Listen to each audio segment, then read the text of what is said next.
It is 9:30 on a Thursday night, and you're tuned in to Beltway Radio and Beyond, which can mean one and only thing. This is Chip Chat. Welcome to Chip Chat, everybody. I'm Chip. Who are you, Brian? I think I'm Brian. I'm not sure. Yeah. This is a special edition because you're here. Yeah, since 2 weeks ago, I wasn't. I was in the middle background of a Mystics game.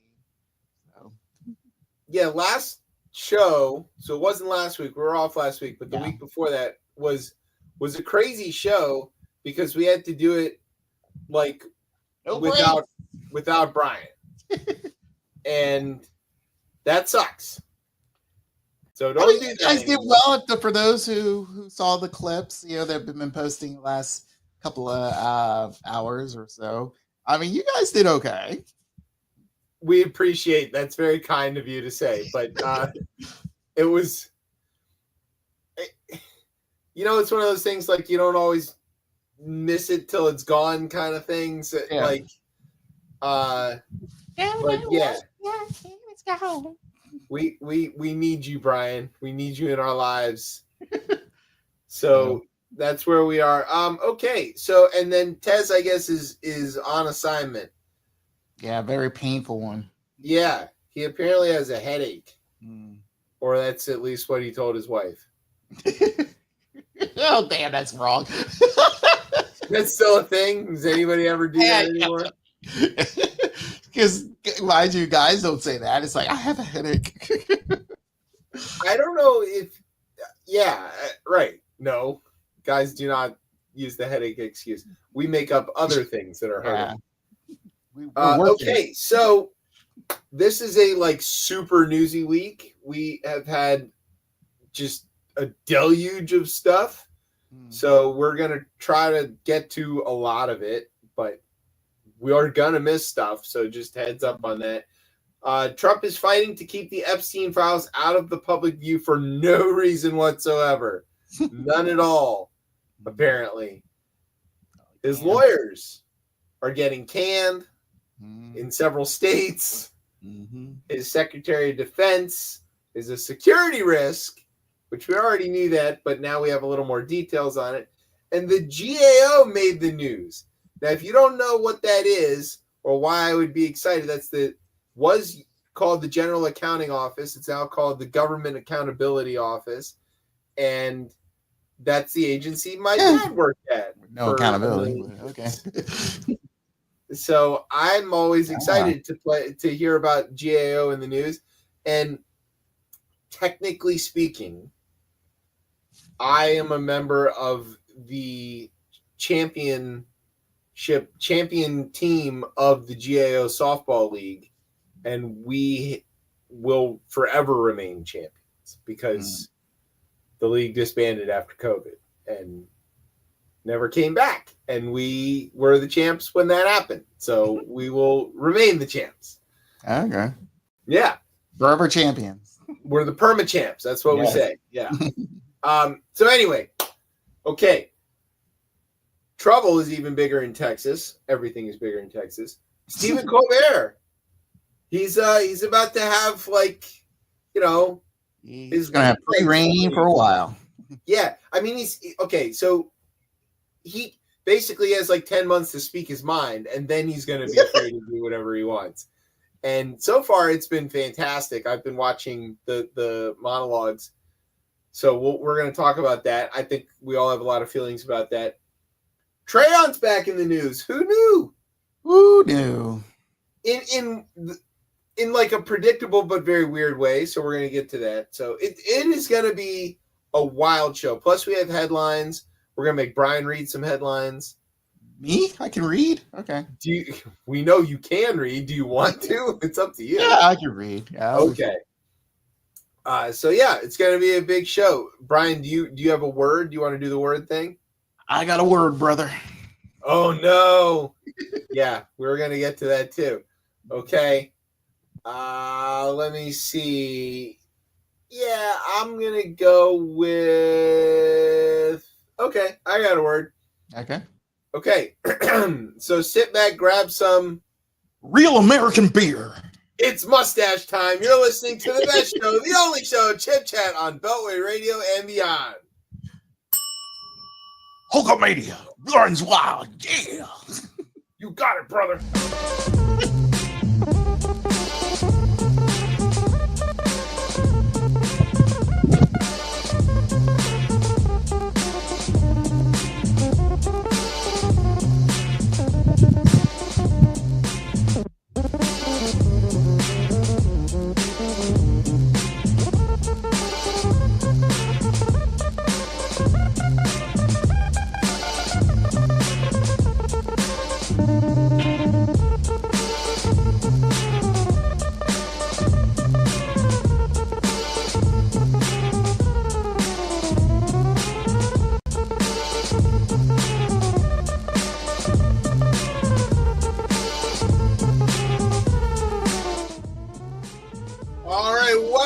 Chip Chat here on Beltway Radio and beyond. I'm your host, Chip. With me is Brian, somewhere in the background. I'm back. Hiding.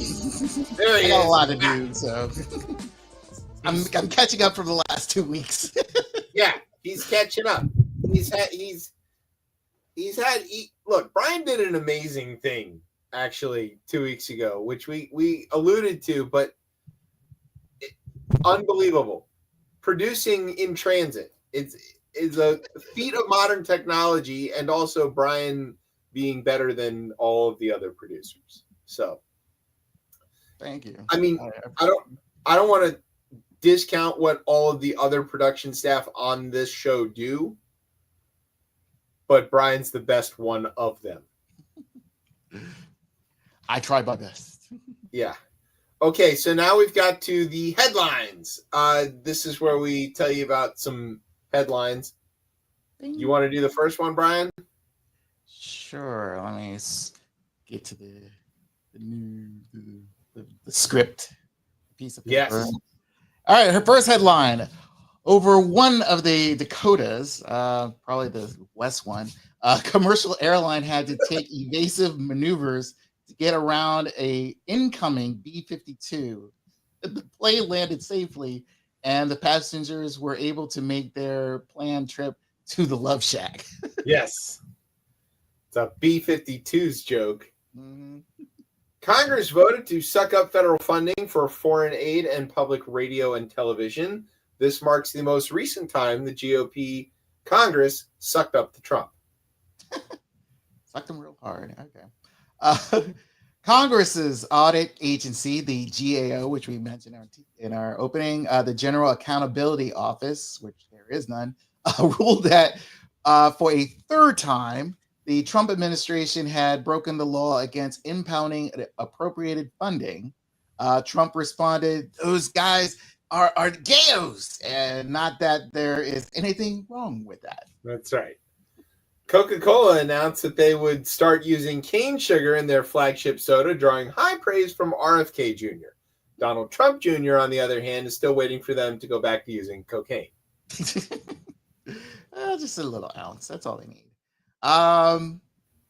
Okay, back speaking of RFKJ, for years he has called sugar poison. So his recent embrace of Coke's decision comes as a bit of a surprise until you remember that Kennedy is a lunatic. Yes. An overly tanned, fake blonde septuagenarian Florida man tied to fake wrestling died this week. Unfortunately for Melania, it was Hulk Hogan. Sorry, brother. Trump waded, whatever you want to call it, into the Washington football team's naming controversy, declaring that the Commanders should change their name to anything so long as it wasn't Epstein. That's right. Which I think we're going to try to talk about that a little later, too. A little bit, yeah. Yeah. All right. A new bombshell report in the Washington Post ties Volkswagen to slave labor camps, and this time it's in Brazil. Oh, that's interesting. Ouch. I can tell that joke. The reports details how the camps use slave labor to clear land and then manage a herd of 100,000 cattle. How much slave labor, asked McDonald's? Yes. In a desperate bid to help Donald remember her name, Republicans have proposed naming the Kennedy Center Opera House after Melania, but critics say that won't work, so they will be naming a strip club after her instead. Okay.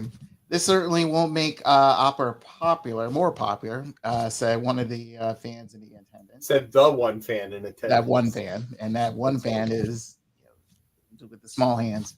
Yeah. The Rupert Murdoch-owned Wall Street Journal reported that Trump drew a naked woman in Sharpie and then wrote a bit of weird imagined dialogue inside of it with a typewriter and then signed the doodle with his signature as the pubic hair. And this was on an executive order. Okay, just kidding. This was in the birthday card he wrote for Jeffrey Epstein. Trump has filed suit against the Journal claiming he doesn't write pictures, despite the dozen he has drawn and sold over the years, especially the crappy AI stuff. One of which could be yours if you call 1-800-ChipChat right now and give us your credit card. That's right. Coldplay shocked the world by revealing that they still had fans, as two of them were caught cuddling on the kiss cam. It was revealed later that the cameras had actually caught a secret affair between a CEO and his head of HR, which apparently stands for home wrecker. Okay. And finally, still in Florida, we love Florida, and we love this guy. Governor Ron DeSantis announced that he would be shutting down Alligator Alcatraz. Whoa, okay. When he found out it was a migrant detention camp and not a new outlet store for him to buy more go-go boots. And if you go back to our old show, there's plenty of looks of that one. Yeah, right. You can search ChipChat and Ron DeSantis boots, and you'll find all kinds of good stuff. All right, that's some pretty good headlines for this week. You want to just do the next segment, and then we'll take a break? Sure, let's go to the next segment. We're on a roll, people. Let's do it. We're not going to do it straight through like we did the last time. All right, so let's talk about Trump's legal troubles. There's a lot of them. It's hard to choose which ones to talk about, so we picked a few. What we're going to talk about here is about U.S. attorneys for various districts. The U.S. attorney, there are 93 U.S. attorneys, if you wanted to know. Their job is to be the top federal prosecutor in a given area. So sometimes those regions are like a whole state. Sometimes they're like chunks of a state. So like, for example, Virginia has, I think, 2. There's the Eastern District and the Western District. There's New York has 4 of them, 4 U.S. attorneys in New York. So, and New Jersey just has the 1. It's a pretty small state, so they only need 1. And like we said, New York has 4. So we're going to talk about 2 of them, one being New Jersey and one being New York. Part of the thing about U.S. attorneys is they have to be Senate confirmed. So the president nominates somebody, the Senate has to confirm them. If the president can't get somebody Senate confirmed, somebody still has to fill that role. And there's 2 ways that can happen. Way number 1 is what's called an interim U.S. attorney, where they appoint somebody, and that appointment is good only for 120 days or until somebody is Senate confirmed. That's it. There's no extensions unilaterally by the president. You can't just keep appointing the same person for an interim or whatever. So like Jeanine Pirro is currently serving as the interim U.S. attorney for the District of Columbia, which is crazy and weird. But that is also a thing that is happening because that is the timeline that we live in now. So we're going to talk about somebody who you might remember. Her name is Alina Habba. Now, you probably remember her. Oh, my God. What? Jesus, Brian. I mean, mind you, I think she's hot, but this is the most hottest of her, so. That's by far the least flattering photo I've ever seen of her. It scared the crap out of me. All right, so Alina Habba, yeah, she rose to prominence as Trump's defense lawyer in the civil cases, especially the E. Jean Carroll case and some other things. She did a very bad job at all of those cases. She lost all of them, and she routinely got laughed out of court by the judge because she kept trying to motion things or propose things that were like made up and not legal stuff. I don't think she's a real lawyer, but that tracks. Oh, okay. And Brian thinks she's hot. So Brian's got a thing for Republican women, I think. I mean, sadly, we can go on a tirade, but honestly, I mean, in a weird way, some of the hottest women are in the Republican side. There's also like that MAGA Botox look. Are you into that? Yeah. So that's a weird look. Looks weird. Anyway, so she was appointed to be the U.S. attorney for New Jersey. And the problem is she's never been a prosecutor before, ever. She's never tried a single case as a prosecutor, so she wasn't very good at that job. She came into the job and told everybody that her job was to make New Jersey, a very blue state, red, which is not the U.S. attorney's job at all. The U.S. attorney's job is to prosecute crimes that happen in that district. Has nothing to do. It's usually thought of as a relatively apolitical role. The only like shades of politics in this is like kind of what the focus of the office is. Democrat U.S. attorneys tend to focus on civil rights violations, and Republican U.S. attorneys tend to focus more on like voter restriction stuff. But other than that, like the prosecutorial aspect of it or the criminal, like they're like the super DA, right? They're not, there's not a lot of politics usually involved in a U.S. attorney role. So that was weird that she said that. Okay, remember how we said that like you can only serve as U.S. attorney for 120 days on an interim basis? So she's coming up on her 120 days. And there's some question about when the 120 days started. Did it start when Trump tweeted that he was nominating her, or did it start when she swore in that role? It's not clear. There's like about a 4-day discrepancy.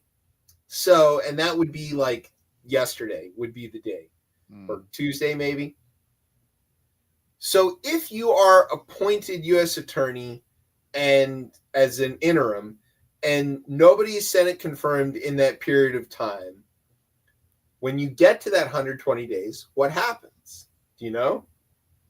As far as I know, it's like you're out. So yeah, you are, unless the federal judges within your district, in this case being the federal judges in the entire New Jersey district, vote to keep you in that role until somebody else can fill it.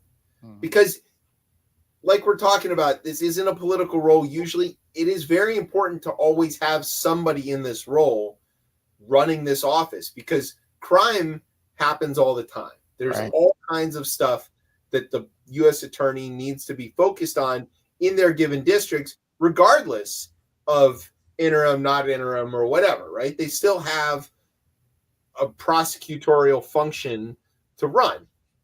So most of the time, almost all of the time, again, because it's usually a relatively neutral thing, and usually the people appointed to these roles are like people who have either served as assistant U.S. attorneys or have some long history, maybe as a state AG or something like that, where they have been a top prosecutor for a long time. So normally the judges in the district vote to keep that person in place until somebody gets filled, because it's usually just like an administrative issue. We're waiting for the Senate to come back, or we're, with the nomination still, being held up in committee because they're waiting to do some other work or whatever. So we got to the 120, and the judges in New Jersey voted to do what? They picked this lovely lady, and Desiree. Yeah. And mind you, she's more confident, I believe. So yeah. Yeah, they said no to Hava. They kicked her out, and then they picked. I think her name is Desiree. Is that Desiree Grace? Desiree Lee Grace. Yeah, she has served in that U.S. Attorney's office for like a decade, worked her way up through the system, was a line prosecutor, has a long history of working in that. And so they're like, nope, we're picking her instead. Mm-hmm. And the Justice Department was like, nah, we're firing her. We're putting Haba in there. And the judges are like, no, we didn't vote for that. And you can't just like reappoint the same person on day 121 and be like, oh, well, they get another 120 days. No, doesn't work that way. So as of Tuesday evening, when this story was kind of breaking, right, it's not clear whether or how the judges will seek to enforce their decision, because they did leave a little wiggle room here. They said that the new appointment would start 120 days after whatever day they want to pick, because there was some argument about the tweet or the swearing in. So basically tomorrow, I think, is the cutoff where we'll know that then, okay, by law, Attorney Grace is in and Haba's out. But by practice, let's see what happens. If the DOJ is just like, no, Haba's still in that role, the judges don't have any mechanism to enforce anything, right? We've talked about that all the time, about how like court orders have to be enforced by the executive branch, and specifically in this case it would be the DOJ that would have to enforce it. So like, how would the judges rule or force the DOJ to abide by their rule? They could basically hold somebody in contempt, maybe Bondi, I don't know. This is a totally wild new place to be in, but it is sort of indicative of this consistent example of the Trump administration just not following the law, not respecting the role of the judiciary. So I think the wrong word you're using is not respecting it. They're just totally not respecting the fact that it's like, look, she did her 120. We don't want her anymore. We got somebody else to fill that role, accept it or not. This is what we're doing, and they don't respect that. And I think that's where we've been through for a very long time with Donald Trump, and not as just a president, just as a person in general. Him and the law do not mix. And they're, it's not like they're pretending they don't know. Yeah, like they're just flatly ignoring it. Yeah, they're again. This is coming from. I mean, this is like, I want her in there. You need her in there. It sounds like a little kid who want this person to be in here, and it's like, dude, no, and he cannot accept that. Him and his lackeys just can't accept the word no anymore. Well, and I'm also a little surprised that, they know how the calendar works, so they know that this date was coming up. Why didn't they move? They know that Haba can't make it through Senate confirmation. There's no way, because everybody there thinks that she's a dummy. But why wouldn't they have somebody else ready to go, right? They clearly could find another hacky, MAGA Trumpy lawyer who might even have some prosecutorial experience, who they could slot into that role, anyway. Right? I think they ran out, because I think the only logical next person would have been, former mayor with the brown drip, taking the spot. So, I mean, this group of idiots just do not understand anything. They will pick anybody if he doesn't see them on TV or hasn't associated with him and in some weird function, he's not going to put him in there. And he's going to appoint his caddy or whatever to be. Yeah, it's like, no, I mean, look, we've been seeing this for too long, and I just really wish, I just wish we weren't in this shit right now. But we're kind of like running out of like Trumpy lawyers too, because he burns so many of them. Right, he'll hire them and then he doesn't pay them, and they turn on him. They write books, or they, dish all the stuff that about like what he did or what he didn't do. You know, the only ones that we know that are still like with him, there's Emile Bove, who they're trying to nominate for a judge position for federal on the federal bench, who while he was working in the DOJ just this most recent go around, told his office, we're going to tell the courts fuck you and not to do what they say. And we've got a whistleblower account of that. We've got written accounts of that. We've got probably tape of it. I'm sure is going to come out. There's Todd Blanche, who was his defense lawyer in New York, who lost on 34 counts of felony, who's now serving as the deputy attorney general in the DOJ. He's the number 2 in DOJ. There's Bondi, who is now at the top of the DOJ, but worked for Trump in a personal capacity. And there's Haba. And there's like, we're just out of Trump lawyers. Like all the other ones have quit on him because he is a terrible client and like does things to undermine your work as a lawyer and then also keeps criming all the time. This is a very difficult thing to do. He's the worst client to have. Like I've seen a lot of, court shows or what have you, and they always have this moral dilemma of having a client that is, having, done all these a laundry list of crimes, and you figure it's like I have to defend him. Why? Why should I defend him? Even Diddy knew how to behave himself in court. Yeah, like Trump can't even do that. No, and I think that the thing is like you for whatever reason is like I can picture in my mind, especially when it came to when he got convicted for the 34 felony charges. He was trying to dictate that entire thing. You can kind of tell, even though you never saw it, but it felt like he was trying to be his own lawyer. But even though he had Haba be the representative, but really it was kind of like he had Todd Blanche doing that one. But what he did through that was sleep and then go out and have these press conferences where he would yell at the press and call the judge names and stuff. And like Blanche just had to stand there next to him and like, he wanted to be like, hey man, stop calling the judge a fuckhead. Mm-hmm. Like that's not helping our case. But he can't because Todd Blanche is a shitty lawyer too. Like he's not good at this job.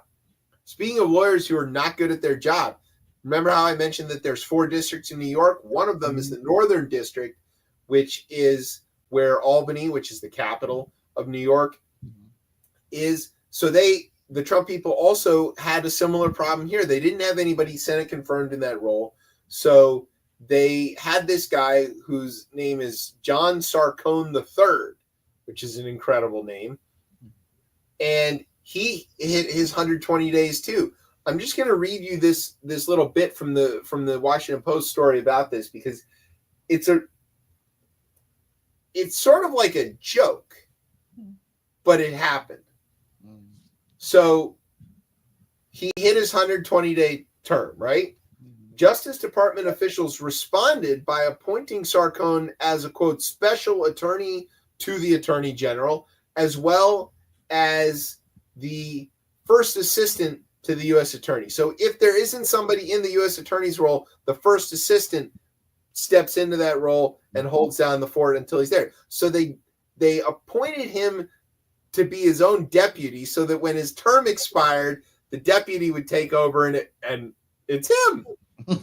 He was in the same position as Haba, that the judges did not vote to extend him. And again, totally unprecedented, but this guy, he has also no experience as a prosecutor. When he was appointed to his position, his immediate previous job was as a regional administrator for the GSA, which manages government-owned properties. That's not a lawyer job. Sarcone's tenure was marked by several unusual incidents, including in June, when he said that a knife-wielding undocumented immigrant from El Salvador had tried to kill him outside of an Albany hotel.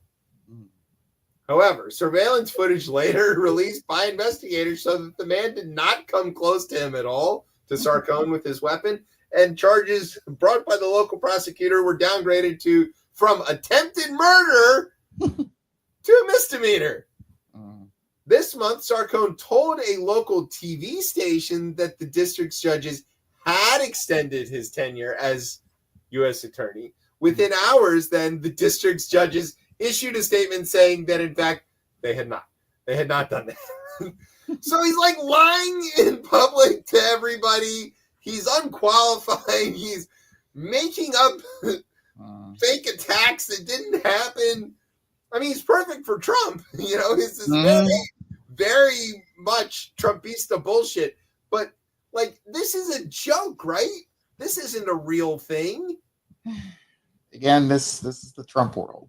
So, yeah. And this is the lowest end of this kind of thing. Like, in a regular world, this one instance of a U.S. attorney making up a fake attack and lying about his position would be front page news, scandal induced. Like, I'm surprised he's not disbarred. Well, he might get disbarred. The state bar would have to do that, but yeah, like this does not even crack the tiny. This is so low on the scale of bullshit that this administration does. That like this is a thing that only people like us would care about, but it is still very funny and ridiculous. Yeah. Speaking of Trump losing in court, let's talk about our neighbor, Tilmar Abrego Garcia. So you may remember that he got illegally deported to El Salvador, sent to the concentration camp there. Then the Trump administration told everybody, hey, look, we don't have any ability to get this guy out. He's Salvadoran. He's in a Salvadoran prison. That's not our responsibility. It's a sovereign country. And then a bunch of lawyers were like, you didn't have any grounds to deport him in the first place. We're going to court. The judge ruled you got to bring him back. It goes all the way to the Supreme Court. The Supreme Court's like, yeah, you got to bring him back. And then the Trump people are like, look, we can't bring him back. And then they all of a sudden, out of their back pocket, they're like, well, we're going to charge him with human trafficking. Turns out we can bring him back. Okay, guy. Then in another deposition, we find out that the Salvadorans are like, oh, yeah, the U.S. retains control of everybody that they sent here. We can just return them or put them wherever they want. We're just working for them. They paid us $6 million. And so they brought Abrego Garcia back, and they brought him to Tennessee, of all places, and charged him with human trafficking. And their evidence so far is, and the defense is like, could you show us the evidence? And they're like, we got it, but we're not going to show you. And the judges are like, you have to have evidence. You can't just charge people with stuff. And they're like, you have to have evidence. Like they are not lawyering at all in any of this. So the Justice Department said, we will, if he posts bail, like we'll let him bail out of jail. And then ICE was like, oh, if he posts bail, we're going to deport him immediately. So then they had to go to, but not to El Salvador, because that's the only place they're not legally allowed to deport him to. Mm-hmm. So then he had to fight to stay in jail to not get deported. All of this is super illegal. Like none of this has been ruled okay by any judge anywhere. It's been ruled actually opposite just this week. So in the midst of that, like, I don't know what to call it, skirmish, like around this thing, U.S. District Judge Paula Zinnes in Maryland barred immigration authorities from taking Abrego Garcia into custody upon his release in Tennessee and ordered the Trump administration to give him at least 3 days notice if it moves to deport him to a country other than El Salvador, which the administration officials have said they could do. So basically, he can bail out. He can come home from Tennessee back to Maryland. Okay. And if they go to deport him, they have to give him 3 days notice so that he can make sure that the lawyers are like ready to go. They can't just snatch him in the middle of the night, which is what they did in the first place. Mm-hmm. It remained unclear yesterday, when Kilmar Abrego Garcia could be released from the U.S. Marshal's custody in Tennessee under the judge there, whose name is a great name, Waverly D. Crenshaw Jr. Wow. Waverly. Yes, Waverly, would you bring in the... Oh, my God. Waverly. What a name. Okay, so Waverly Crenshaw left that decision to a magistrate judge. The judge issued a 30-day stay on his release pending further order. The order from Maryland's Paul Azinis allows Kilmar Abrego Garcia's attorneys time to seek to keep the U.S. To keep ICE from again quickly deporting him without like anything, and making sure that he doesn't go back to El Salvador, which is the country he fled, fleeing gang violence. Also, like, there's no real evidence. They're basing his human trafficking on, like, they pulled him over in 2022, and they said that he's been trafficking thousands and thousands of people into the country. Like, this guy is a sheet metal worker in Maryland and a dad with a young kid. I own several young children. I don't have time to, like, eat a full meal, let alone traffic other people into this country. What the fuck are they talking about?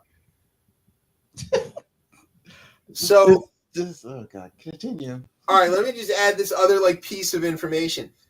Remember that like for the government to bring a case against you, they have to present the evidence, and you have a chance to confront the evidence because of this thing called the Constitution. And so far, their evidence that he is a human trafficker, they have presented none. They just keep saying it, but they don't show anything.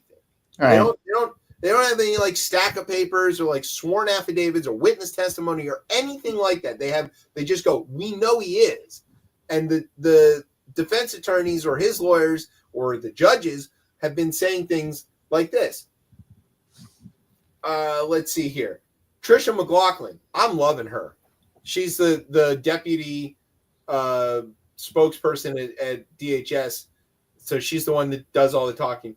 The fact that this unhinged judge is trying to tell ICE that they can't arrest an MS-13 gang member indicted by a grand jury for human trafficking and subject to immigration arrest under federal law is lawless and insane, she tweeted. Okay. The judge in Tennessee had this to say. Crenshaw, Waverly Crenshaw Jr., wrote that he'd seen no evidence that Abrego, quote, had markings or tattoos showing gang affiliation, has working relationships with known MS-13 members, ever told any of the witnesses that he is an MS-13 member, or has ever been affiliated with any sort of gang activity. Based on the records before it, for the court to find that Abrego Garcia is a member of or in affiliation with MS-13, it would have to make so many inferences from the government's proffered evidence in its favor that such conclusions would border on fanciful. That's legal for the government making this shit up, and they have presented absolutely nothing to back it up. Mm-hmm. So there you go.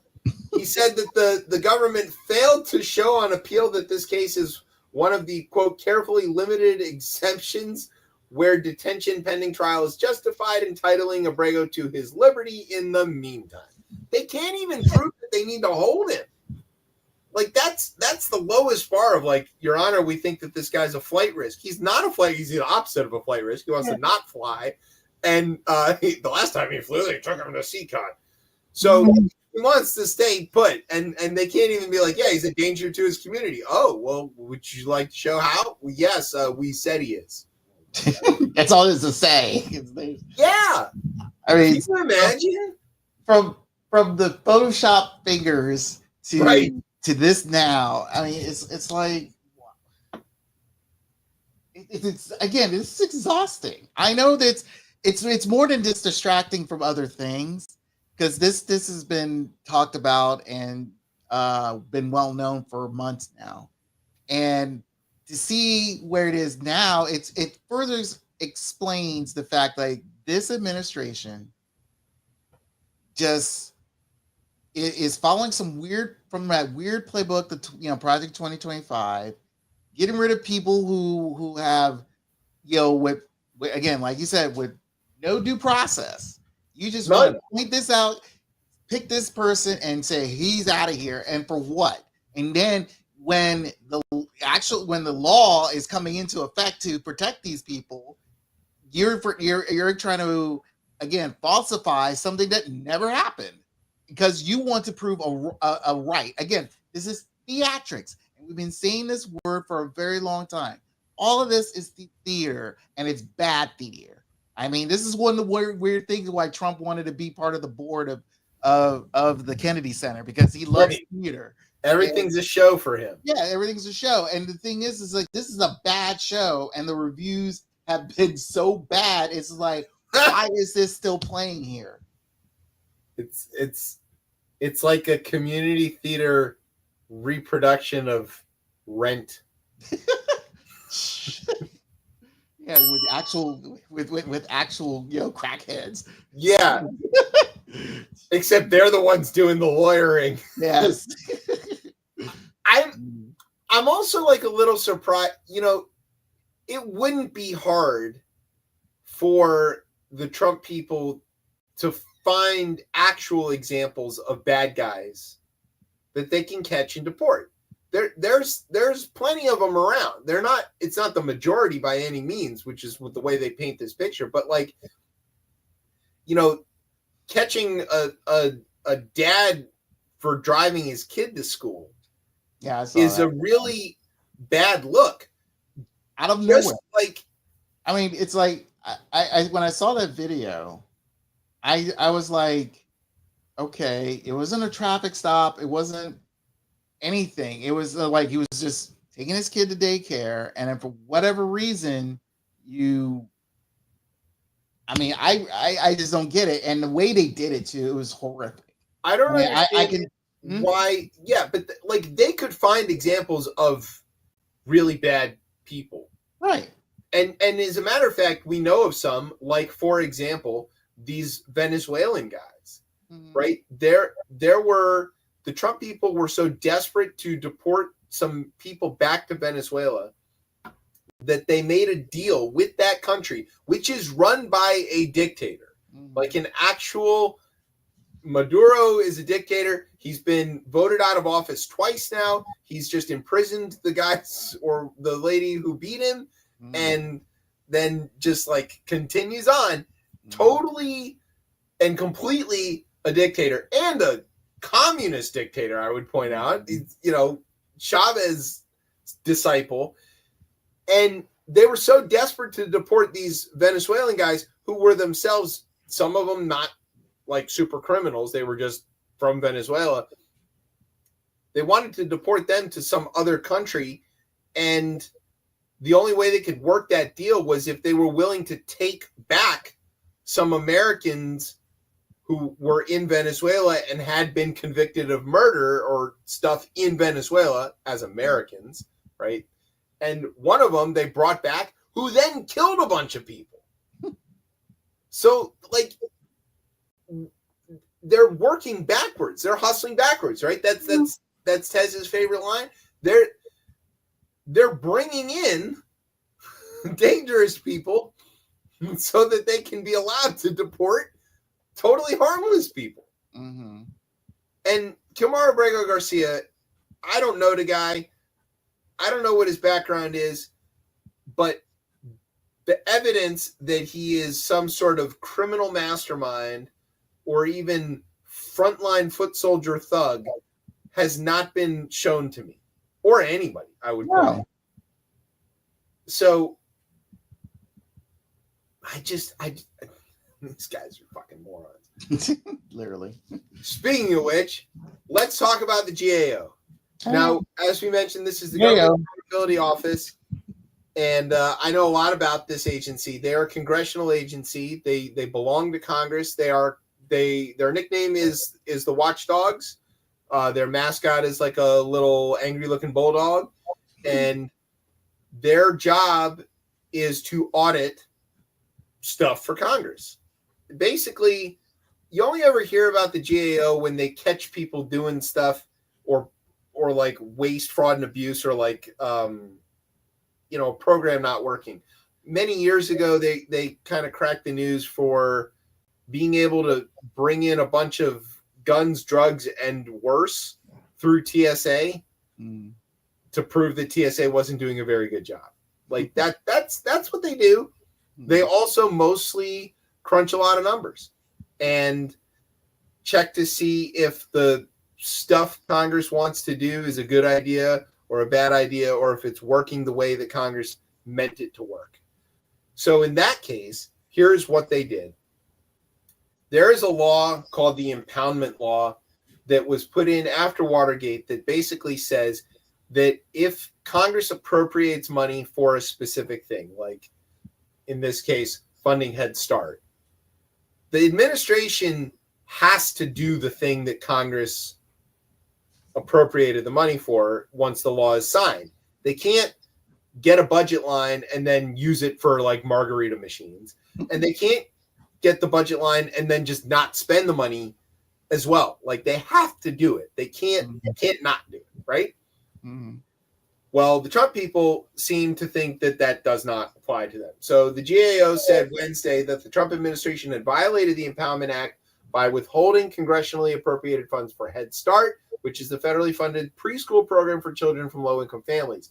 The GAO found that between January 20th and April 15th, the Department of Health and Human Services, which distributes the money for Head Start, distributed about 65% of what it had distributed during the same period last year, a drop of more than $825 million. After that, GAO said reimbursements returned to their expected rates. So they like turned off the money and then they turned it back on, which means that they had control of it. They willfully did this. Mm-hmm. And so, yeah, here's the actual quote from GAO. It says, once enacted, an appropriation is a law like any other, and the president must implement it by ensuring that appropriated funds are obligated and expended prudently during their period of availability, unless and until Congress enacts another law providing otherwise.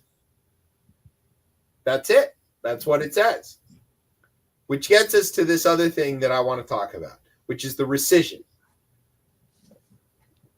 Okay, so like we said, when Congress appropriates money, the administration has to spend that money. And if the administration doesn't want to spend that money, they basically have to ask Congress to retract it, to rescind the money, to take it back, and to unappropriate it. And there's a process for that. It's called a rescission. The Congress has to vote on it, just like they do any other law, but because it's a budgetary thing, they can do it without 60 votes in the Senate. And in this case, during the billionaire welfare tax spending law, they wrote into that the rule that would allow them to then rescind money for USAID and Corporation for Public Broadcasting and a few other things, that all of which do good stuff for people, which is why Trump hates them. So then they voted on the rescission. It passed the Senate by the thinnest thread of a couch stitch. And in particular, because Mike Rounds, who is a senator from one of the Dakotas, we don't care, they're square states, was very worried that the Corporation for Public Broadcasting funding being cut off would leave the tribal radio stations in his state without their funding to like operate. And the Trump people were like, no, we won't do that. We'll find some other money somewhere else and we'll keep them running. And Rounds was like, oh, okay, well, I totally believe you this time. I'm certainly not getting jerked around like the last time. Yeah. So they're going to jerk him around. They're going to, this is not going to happen. But so he voted yes for it. So they rescinded the money. It passed the House by 2 votes. It was very tight. And weird thing, though, Trump hasn't signed it yet. And I'm not totally sure what's going on with that. If Congress passes a law and it goes unsigned for 10 days, it's what's called a pocket veto. You can basically you don't have to veto the law. You can just not sign it, and it gets vetoed after 10 days. So why would you do that? Okay. It is kind of weird that his Congress, it's the the That's right. No, that's the right way to call it. Yeah. Passed this and him not signing it. Either A, he's got other things going on. He's probably got to fix his golf game, or pretty much he's really not fully focused on it. I think there's something else going on. What's the other? Okay, so let's say he doesn't sign this and it gets pocket vetoed. So then the money has still been appropriated. It doesn't get drawn back up into the general fund. It's still been appropriated for being spent. It's supposed to be spent on Corporation for Public Broadcasting and foreign aid. But the Trump people, they don't spend it on that. They repurpose it, which is another legal term, for something like, I don't know, expanding Guantanamo or whatever. Something else that they need money for that they might not be able to easily get Congress to appropriate money for. So they repurpose this money for that. And if somebody has a problem with it, which they will, they'll go to court and they'll say, hey, this money was appropriated for Corporation for Public Broadcasting and stuff. And the Trump people will be able to say, well, Congress rescinded the money. So the will of Congress is not to spend it on that stuff. And then the courts would be in this weird place where the will of Congress was to spend it and also to retract it. Do those balance out? Basically, I think that by not signing it, he's got a slush fund that he can do what the fuck else he wants with it. If he rescinds it, it goes back into the general fund and Congress can use it to pay for other things or to just, pay off debt or whatever. Or if by doing it this way, he gets to control the money. That's what I think is happening. Everybody else around me thinks I'm a crazy person for saying this, but all of the other things that I said on this show and other places where I say things and people are like, oh, that's crazy. And then it turns out that it happens. My track record's pretty good. I'm not 100%. I'm not batting 1,000 here, but I'm batting north of 300. I'll tell you that. So I don't know. I think that's a possibility. Yeah, I wouldn't go past it. I mean, because he will find some shady way to do things that won't properly benefit everyone. It just benefits himself, and again, tries to make him look like the good guy in a sense, but really it doesn't. Well, remember that he did this previously. He repurposed money that was allocated and appropriated for military construction, for building schools on military bases in particular, and used that for his wall that blew down. So there's precedent for this. He's done this before, and I think that he's doing it again. And he's coming up. I mean, we're talking about like $9 billion. That's a lot of money, even in this kind of situation, and it can buy you a lot of alligator Alcatraz or whatever. It's not the craziest thing I've thought of on the show. No, this is where you're supposed to say, no, you're not crazy. You're not crazy. You're not deranged. Deafening silence, Brian. Okay, so there you go. That's like the first round of various things where Trump has been losing in court. You want to take a break? Yeah, I want to take a break. I want to take a special break. Oh, No.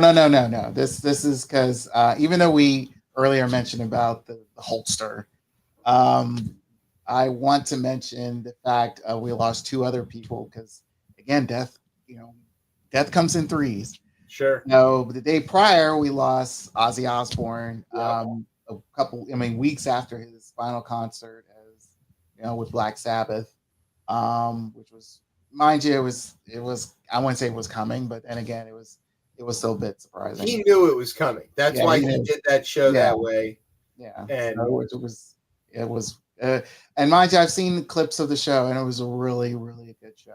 And, yeah. Oh, I saw like there's a good like 25-minute long, him doing a couple of songs and really just you can tell he's soaking it in. Yeah. So it was. And he had Parkinson's. I mean, and had been fighting it off for like. Yeah, for a good time. 20 years. Yeah. So, but all in all, he gave his all on that stage, and it was well deserved. But the other person, which was a big surprise, and this hurt me, and it's still hurting me to this day, is Malcolm Jamal Warner. Yeah. I felt that, once I saw the headline and how he died and everything, and I was like, oh my God. And you and I, and pretty much a good portion of the Gen Xers, knew him as just Theo. But I've watched his career grow. Sure. It wasn't just Theo. Yeah, it wasn't just Theo. Malcolm and Eddie. He's, and most recently he was on the TV show Alert on Fox. And the thing that a lot of people are kind of not knowing, he's a well-known and award-winning musician. And poet. He's Grammy nominated as well. Yeah. So I have here is a clip for one of his performances a few months ago, and I felt like it was the appropriate time. So I think if Tez was here, he'll be freaking out of like, if I we putting up something crazy. But no, this is an honor to Malcolm Jamal Warner, and I like I said, he's like the true friend I'm gonna miss. So. Well, there you go. Without further ado, we're going to take a break. You're listening to Chip Chat on Beltway Radio and beyond.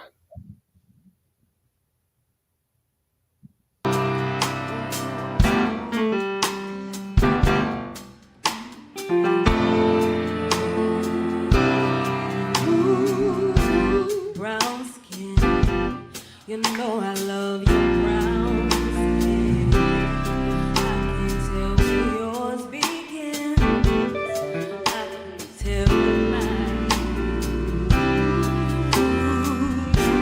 Brown skin up against my brown skin.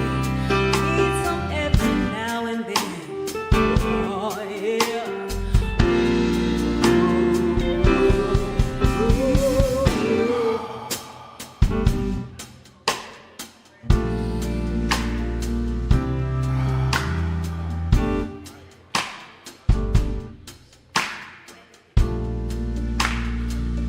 I am fiending for another taste of your brown skin.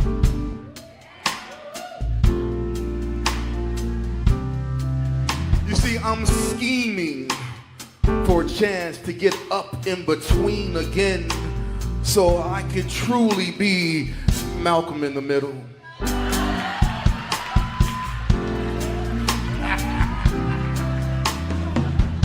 Addiction may be bad, but this affliction I have for you may prove to be harmful, because I got an arm full of scars from pinching too hard just to make sure I'm awake. And this state of mind is too much to take. I'm so busy thinking of you when there's 1,400,320 other things I need to do, like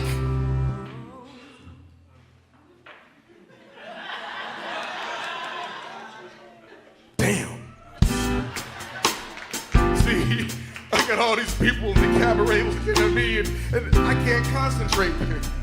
Being in love is supposed to be so great, then how come I can't seem to do anything else with my day? I mean, I should be excited and energetic and have that look that a woman has making breakfast in the morning with her man's shirt on, but she can't really cook. I should be motivated to take on the world, but instead I'd rather lay in bed with the images of your naked body flowing through my head, let my toes curl and spirit rise. And shh, can you hear it? Cries of your name and your character's name when we role play. And damn, I'm in bed by myself and it's like you're 300,000 miles away. And as much as the player in me wants to stray, I can't, because frames of your fine ass dance in front of my face, sending me back to my new favorite place, under the covers, where lovers like us bust through walls of insecurity, and lust is simply the foreplay that leads to the purity of love without fear. See, I exhaled deeply when you were here in my arms. I inhale kind of deep too when I'm laying there by myself, trying to fill my lungs with memories of the essence of you. But the presence of you, well, that presents yet another dilemma as I enter your personal space. Which part do I kiss first? The curve of your calf or the smile on your face? Reflecting the love in my eyes, suggesting that the ripple of your nose is love that mirrors the furrow of my brow, which loves how that mole on your chin winks at the diamond in my tongue, which longs to lick your lips as they pucker toward my chuckle as we laugh how this love persists in this cyclical bath over and over and over and over and over and over and over and over and over and over and over and over and over. And over and over and over and over and over and over and over and over and over and over and over and over and over and over and over and over and over and over and over and again and over again and over again. All right, welcome back to Chip Chat here on Beltway Radio and Beyond. I'm your host, Chip. With me tonight is Brian. That was a very cool performance by the recently departed, dearly departed, Malcolm Jamal Warner. You know, he died like on a vacation with his family, like swimming. Yeah. I was just at the beach, like swimming with my family, and woof. Yeah, the waters. They said that the waters wasn't really swimmer friendly. It's more, it was mainly more oriented for surfers. Right. So I surf, good for, but risky business, man. Yeah. Actually, the thing was, it was him, his daughter, and a friend that were in that situation. So, and I think the friend is still in critical. And the daughter was able to be saved, but unfortunately, we lost Malcolm Jamal Warner. So, yeah. Rough. Yeah.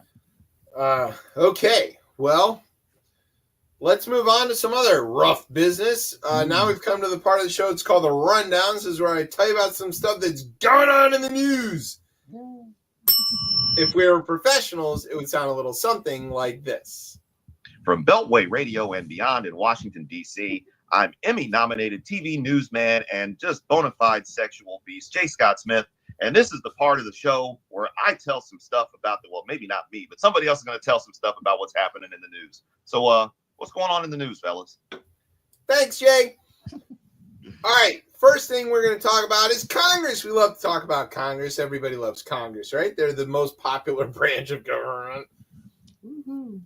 So Congress has two halves, two houses, right? There's the Senate and then there's the House.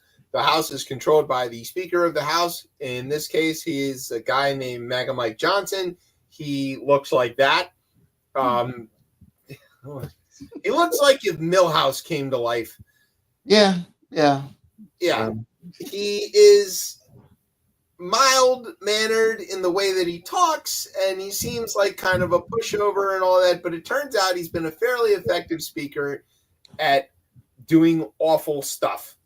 And he's good at kind of making everybody think that he doesn't really mean anything by what he says, and so he's just, he's able to corral this, like, rowdy bunch of Republicans right up until now. So, okay, the Epstein stuff is just everywhere. There's no way to get around talking. It's not everywhere. It's not on Fox News. It's not on Fox News. That's right. It's very specifically not on Fox News, but it is everywhere else. And we really can't get around this. It's okay. The thing that seems obvious to me and everybody else I know is that when the MAGA people started or began focusing on Epstein and child predators, they somehow willfully ignored the long association between Trump and Epstein. Mm-hmm. These guys were friends for 20 years. Epstein was at 2 of Trump's weddings. Mm-hmm. And, you know, there's all of this footage of the 2 of them together. There's so much connection there.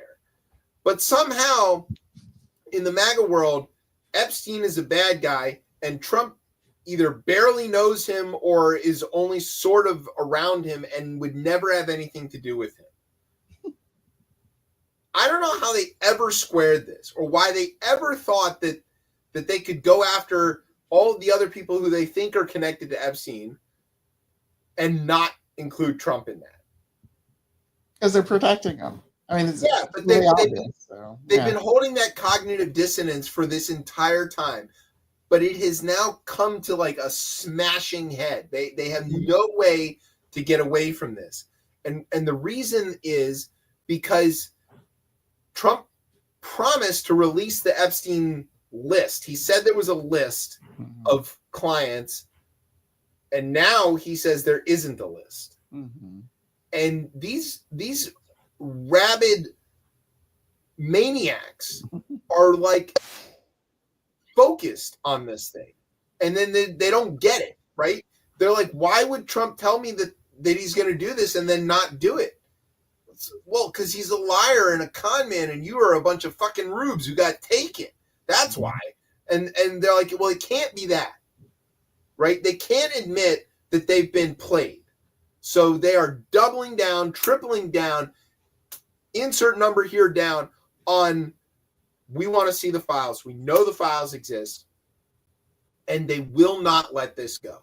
Mm-hmm. And the Democrats are helping, right? Democrats are throwing gas on that fire and being like, hey, you know, we'd love to vote on some real laws, but first we need to get these Epstein files out of here. So over in Congress, the Democrats have been like strategically in the Rules Committee, in every other committee that they can. They're using the rules of the committee to force votes on should we release the Epstein files or not, and trying to get Republicans on record voting against releasing them, which will get them absolutely eaten alive back in their districts. They can't get out from this. Mm-hmm. So what happened? MAGA Mike shut down Congress. Yep. He doesn't want to deal with this, so he sent everybody home. They're due for recess next week anyway, but he was just like, nah, forget it. Let's do it now. I'm ready for vacation. Yeah.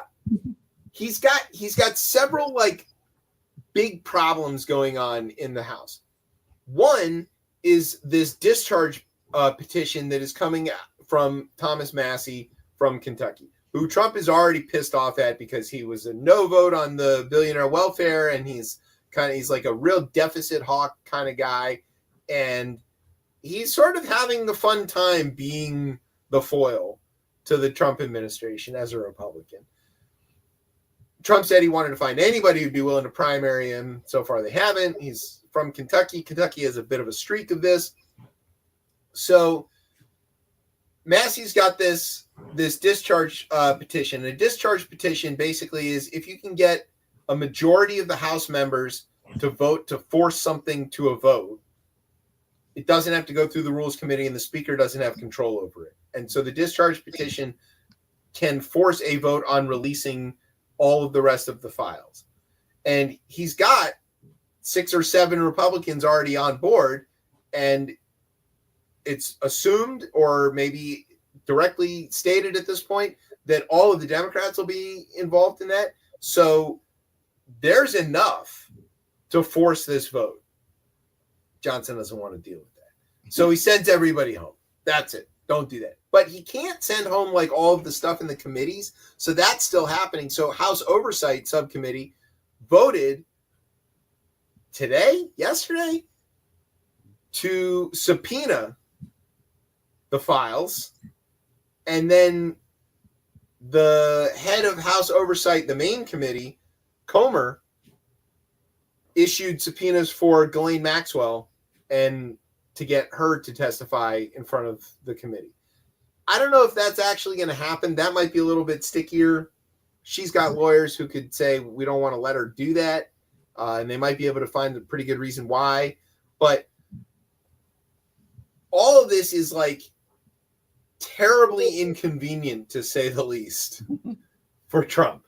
Mm-hmm. And it's terribly inconvenient for House leadership, because if they want to do like they've got a budget they have to pass in the fall. When they come back from their recess, they've got something like 30 days to get a budget passed, or there's going to be a government shutdown. And you could easily see a government shutdown happening because these guys can't, like, they can't order lunch. You know, they just can't get out of their own way with this stuff. And they until this Epstein stuff gets put to bed, careful, they can't do anything else. The MAGA base is not letting go. We've got MTG, Boebert, some of the other really nutcase, like dyed-in-the-wool Trump supporters who are like, we want to see the files. So there's this weird statement that Johnson gives.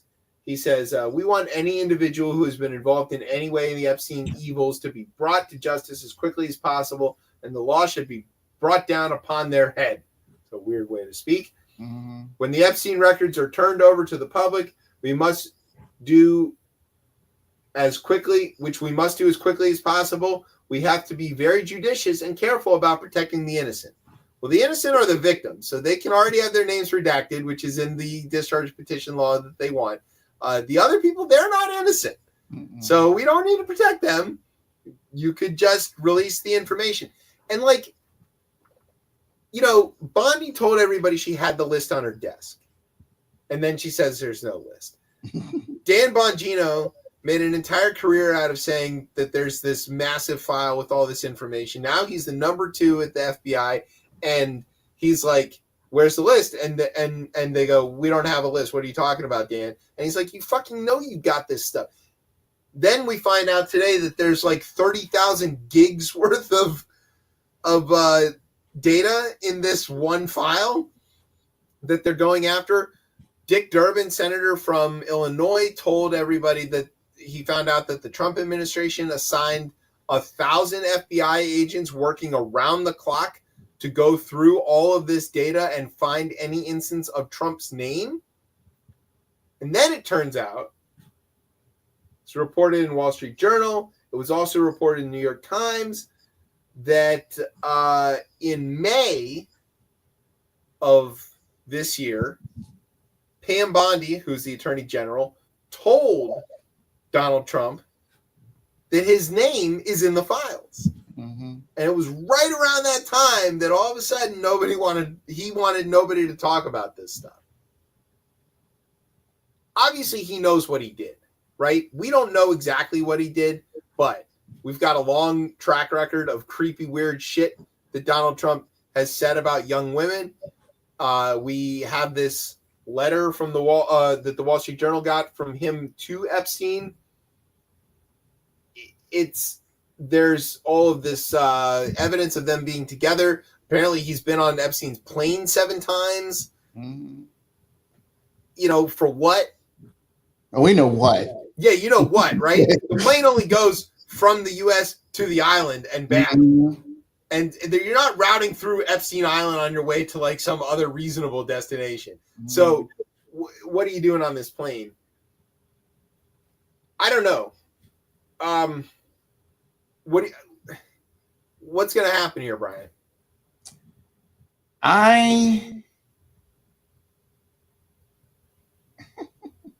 They'll have a nice summer vacation. They're going to get yelled at in their town halls, which they're all going to try to cancel. Yeah, they're going to go to their silly town halls, and a lot of their citizens will say, again, there whatever list of things they want to yell at them about, and Epstein file thing will be top 5 at least. What they do when they come back, it depends on Mike and the rest of the GOP polls, because really it's like, if they really want to engage this, and if they as much as they want to do this back and forth bit so they can stay in their seats, but really, let's be honest with you, for Mike Johnson to do it now, to stop this now, I really think it's like, look, dude, either you just nailed the final nail in your coffin once the House gets turned in November, and hopefully it will. No, let me not say hopefully. It will turn. You're screwed, because it proves that the fact is, like, you're protecting a dude that pretty much, by public opinion, knows full well he was a part of this shit.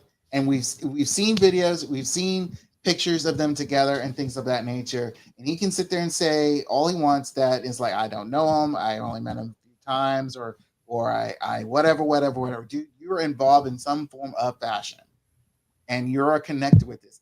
This guy did not die in jail for nothing, for a file that doesn't exist. It is like there's some backwater bullshit that's been going on for years, and I think there's something bigger. That's why we haven't seen the tax returns. We've been asking for the tax returns since his first administration. Right. So the thing here is the fact that, look, this is it's sad to say, but it's the truth. We have Wilson Fisk. For those who do not know, he is the main villain of Daredevil. If anyone's seen this recent new series on Disney Plus, that's what he is. Yeah. And it's more than, he's beyond Lex Luthor. Lex Luthor, he was able to manipulate his way to be a president. But Wilson Fisk, he bullied his way to be a mayor. And that's what this is. And taking over that city, and based off of their frustration on certain things, but knowing full well, like, this guy is a criminal. He's done a lot of things, and it's been well known, well documented. And for Trump to sit there, to be honest with you, the way I'm surprised is for him to have the Supreme Court and the Department of Justice in his back pocket, and sitting there and saying the fact, it's like, oh, hide these away. And it's like, wait a minute, aren't you, hindering justice here? Isn't that? Yeah, but they don't actually care about that. That's of course, that's what I'm saying. So but since you do not care about that shit, so but I feel this is like, again, you corrupted everything, especially the due process of how to handle this situation, when you know full well it's like, look, this guy's involved in something that we need to know what it's all about, and why he's in our office, why he's in that White House. I have a theory about why the MAGA people won't let go of this. They let go of everything else, right? They said that they wanted to go after the violent criminals, and then it turns out he's going after the farm workers, and they're like, oh well, it's fine. And everything else that he says that contradicts the other things that he says, they are somehow able to, like, make space for that. But this they can't. And I think here's why.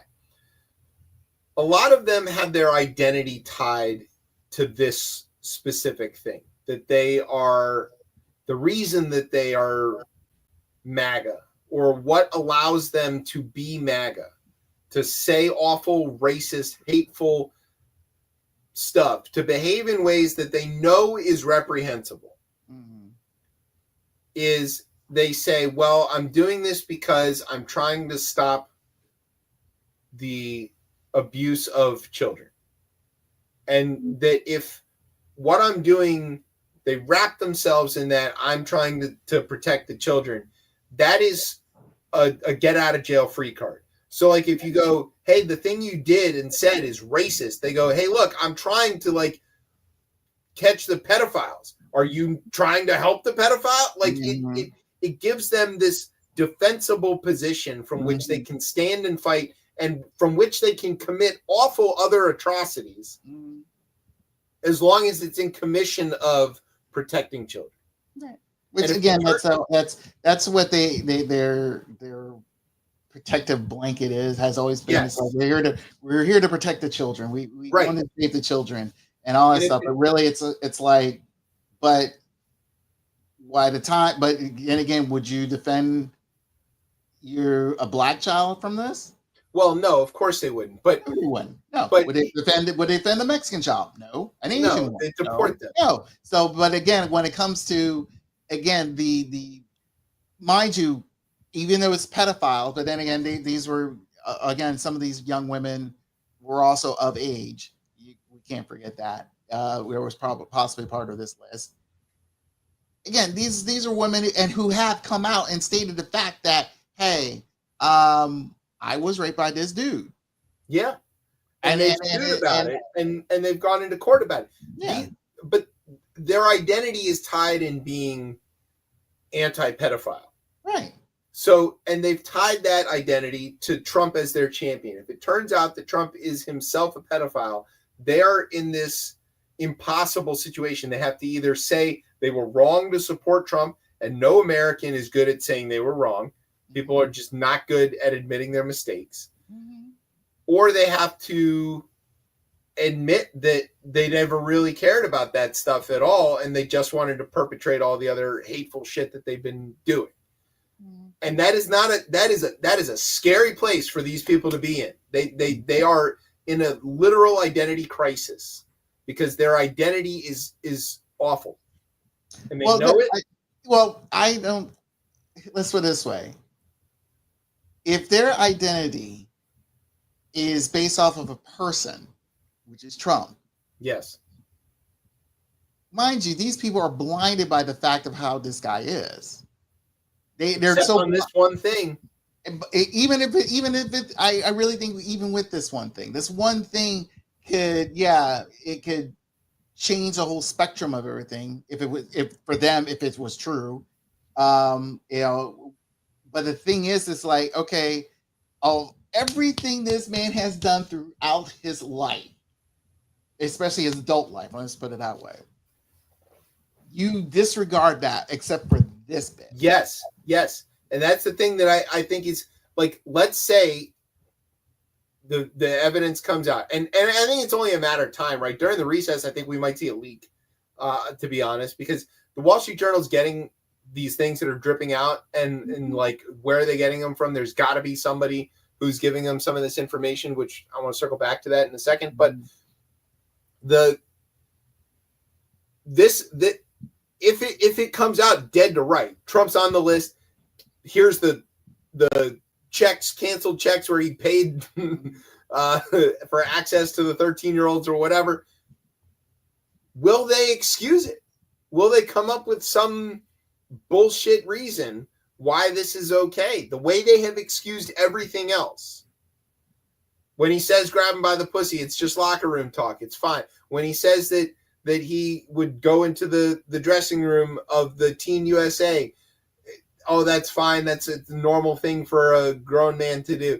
When they said, when he said all of these other things, he'd be dating his daughter, like all of this other stuff, they excuse it. It's fine. Oh, he says awful things, Trump that bitch, whatever. Okay. Would you, if your husband spoke like that? He would never speak like that. Well, okay, but it's okay if Trump does it, right? Yeah, that's fine. So, like, all of that stuff, they can excuse. Will they let this one go too? So far, they have not. I would say they haven't. I would feel it's like they would like to know.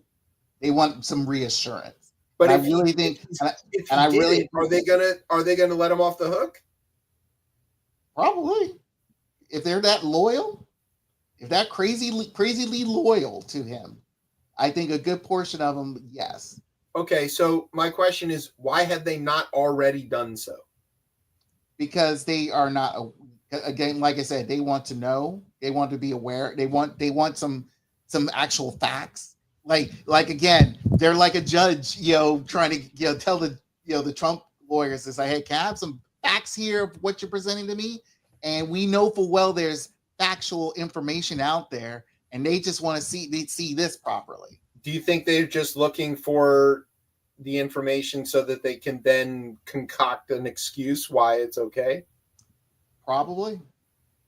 Yeah, I am not allowing any of these MAGA fools any quarter out of this, because you've been diehard for him since he came down that escalator, and I'm just like, look, no, even if you believe him or not, or whatever the file says and stuff like that, I just fully believe it's like, I think you are going to fully, accept whatever denial he'll give you. So that way, because again, you can get what you want out of it, even though you feels like, oh, not the children. And it's just like, look, again, it's been known.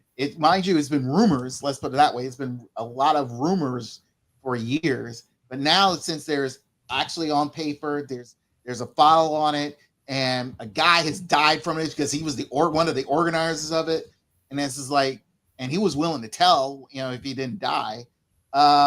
This is going to be, this is going to be huge, and it's more than just a quote unquote White House scandal, whatever. This is something where it's like, look, we've allowed a freaking criminal into that damn building, and you don't want to admit the fact of all the crimes that he's been a part of, and especially the one that. Let's say it breaks the fog and they go, all right, that's it, we're ditching him. Will they then allow for the truth to seep in about all the other stuff? I don't know, because again, it depends on because you put him in there until 28, and for whatever reason, it's like, unless you enforce your representatives to get him out, then it's totally mute. It's pointless. Yeah. Even though it's right now, it's, mind you, this is one of the bigger things to try to finally get him out of here. But then again, at the same time, it's like, will it get him out? And will it again lift the fog from all these MAGA people that's been brainwashed for? I don't think they can come back from it. I think honestly they're stuck there. I never thought they would come back from it. It would. No, I don't think they will either. I'm just sort of like proposing the idea just to get it out there, to talk about it. But I don't think they're coming back. I think these people are on this thing. First of all, I don't think when they say that they care about children, I don't believe them, because there's so many other ways that they don't seem to care about children, by like canceling food stamps or whatever. Right. But or even take away Head Start.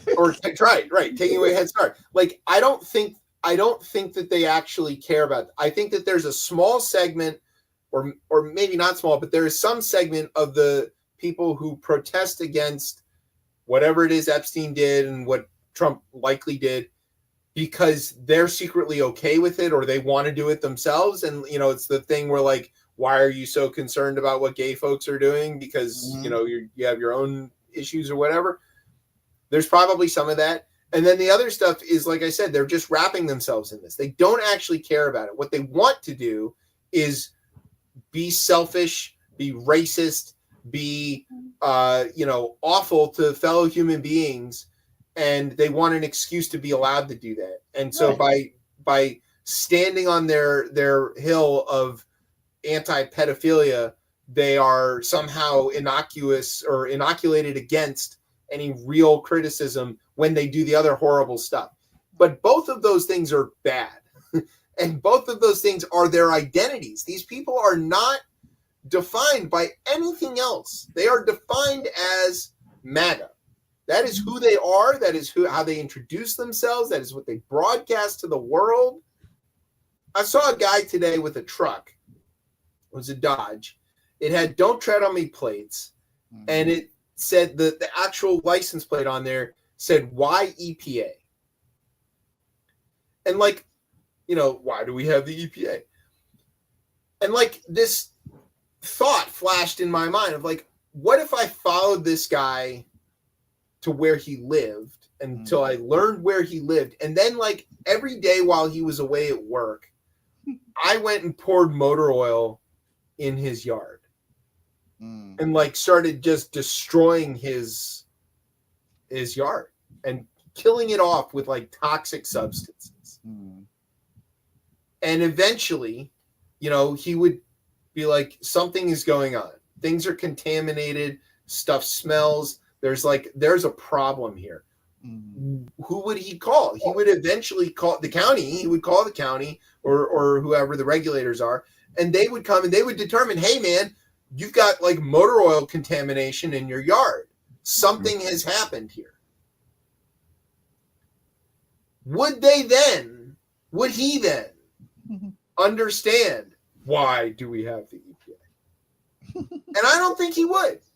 I think these people have no capability to connect the dots from the thing that they say and that they do to how it affects their lives.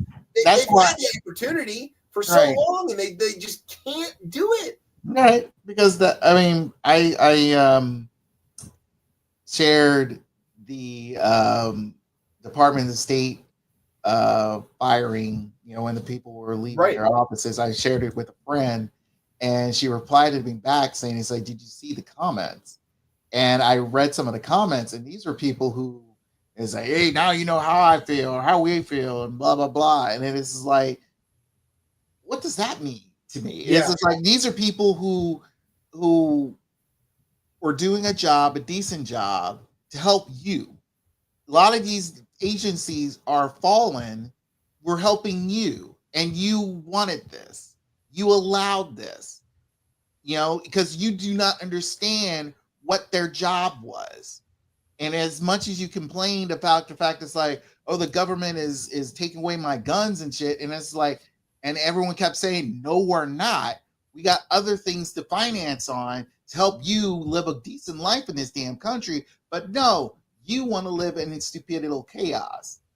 Fine. But they don't actually. That's the thing. No, they do. They want that. If they didn't, then they would have voted for Kamala, or better yet, they would have voted for Hillary. That's the thing. But no, they wanted chaos. They wanted that. No, they don't want chaos. They want to live their good, easy life. They just also want to attack other people for it. That is considered chaos. Okay, fine. That is because the way I view it, again, for them, to them, let's say it's based off what you just said. That's how they want their peace. They want to tell their racist shit. They want to carry their guns wherever they want to feel like it and get away with whatever they want to get away with. That is their viewpoint. That is the bizarre world. But they still want the roads to be paved. They still want the libraries to function if they need to go to get stuff. They still want the mail delivered on time. They want the electricity to keep running. They want all of the other things that are supported all that. But guess what? The person you have in office is willing to take that away, and you accepted that. But they voted for that in there. That's what I mean by that they can't connect these dots. Right, they can't. Because knowing full well, it's like you allowed a guy who has no idea how government works. Never did.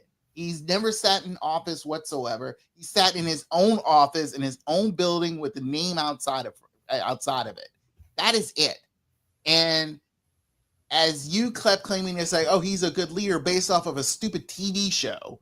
No, I'm not doubting that. Well, I know how the person is. We don't need to relitigate all of that stuff. No, we don't. We know. But the point is the fact that if you're trying to give any of these MAGA fools any out, no, I don't want to give them an out. I want to put them on a barge and set them loose in the North Atlantic. But this is why they're stuck, right? They can't be stuck. Let them be stuck. Yes, let their conflicted moralities. Once if we get these Epstein files out there, once these Epstein files are out, once they read the, you know, if they can read any of these dictations, and to the point where it's like, okay, tell me, how do you feel about this now? Do you feel, again, mind you, we're currently seeing on TikTok or Instagram or whatever, you know, social media, a lot of these, you know, MAGA fools regretting their votes and crying and all that stuff. but something like this comes out. What are they going to say now? Are we going to see more crying? Are we going to see more upset people? Are they going to join the marches that already been set for the last months? No, I doubt that, because knowing full well they do not want to believe that they put an actual pedophile in the office. I think you're right about all of that. I'm just sort of tossing the idea out there to see, like, what are they going to do? We're going to have to sit here and watch, and then like we're going to have some responsibility of like, do we? I'm not holding your hand. No, I'm not holding anybody's hand. I'm not willing to let them back in. That's the thing. It's like I don't think these people have the right to be a part of society anymore, because they have chosen to kill society and kill the American idea that knits us all together and makes us the country, the success that we are. They chose to take a hatchet to that. So like they do need to suffer for their choices. Ultimately, in the long run, will we have to come up with a way to reconcile as a country? Yeah, probably, but I don't know what that looks like, and I'm not going to be the leader of that. I don't want to touch it. Scarlet letter these guys. You voted for them, you got to wear like a hat. You got to wear the MAGA hat for the rest of your life, and we got to know who you are, and we can like not hire you or whatever. You can like walk into Burger King. I kind of like what. Yeah, I like what the Germans did. They literally banned the Nazi Party out of their parliament. Yeah, and that's what they do. And they have like this, extraordinary sets of rules of where like free speech doesn't apply if you're doing these certain things. Mm-hmm. But yet over there, AFD, which is under surveillance for being Nazis, mm-hmm. they've got 20% of the parliament. So, I don't know. Speaking of Nazis, let's move on to Pickled Pete Hegseth. So remember Signalgate, where he tweeted out war plans to everybody, or texted war plans to everybody? And one of the things that they said that was like their defense of like, look, we didn't say anything that was classified in that chat. So like, what's the big deal? Like, okay, well, the big deal is you're using unsecured lines and talking to rando journalists about war plans, and God knows how many other people you signal chatted to about various other things. But when we are like, it seems a lot like those are classified war plans. Turns out they were. Pentagon's independent watchdog has received evidence that messages that Defense Secretary Pickled Pete Hegseth's Signal account chatted about the bombing campaign in Yemen were derived from classified emails labeled secret no foreign, which is a level of classification. So they are classified. Secret and no foreign means no foreign people, like no non-US person can see this. Mm-hmm. That's their like way of so like it's for citizens' eyes only. The revelation appears to contradict long-standing claims by the Trump administration that no classified information was divulged in unclassified group chats. No shit. And in other news tonight, water is wet. More to left. It was all secret. Everybody knows that. Nobody knew this was going to happen. And then he just like chats it to everybody. It's like, yeah, it's cool. We're just bombing Yemen. Mm-hmm. Did you get any text from Pete Hegseth this week? No, everything's been. I would have contacted Wall Street Journal if he did. Right? Yeah. I don't know. For some reason, my phone went off at 10 in the morning. It said, "Bring me 2 gin and tonics," and I was like, "Pete, you got my number again, buddy. You're off by 1." And he was like, "Oh, my bad. Make it 3." Yeah. So there you go. That's like just some rundown. That was a short version of. We got the Epstein stuff at least. We managed to cover that to some extent. Should we take a break, Brian? Yeah, I think we got to promote our sponsors. We have to promote our sponsors. Yes. What? I'm not even going to ask. All right. We're going to take a break. We'll be right back. You're listening to Chip Chat on Beltway Radio and beyond.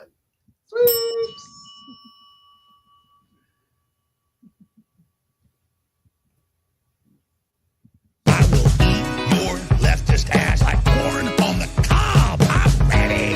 I will eat your ass. I will eat your leftist ass like corn on the cob. I'm ready. I will eat you. I will eat your ass.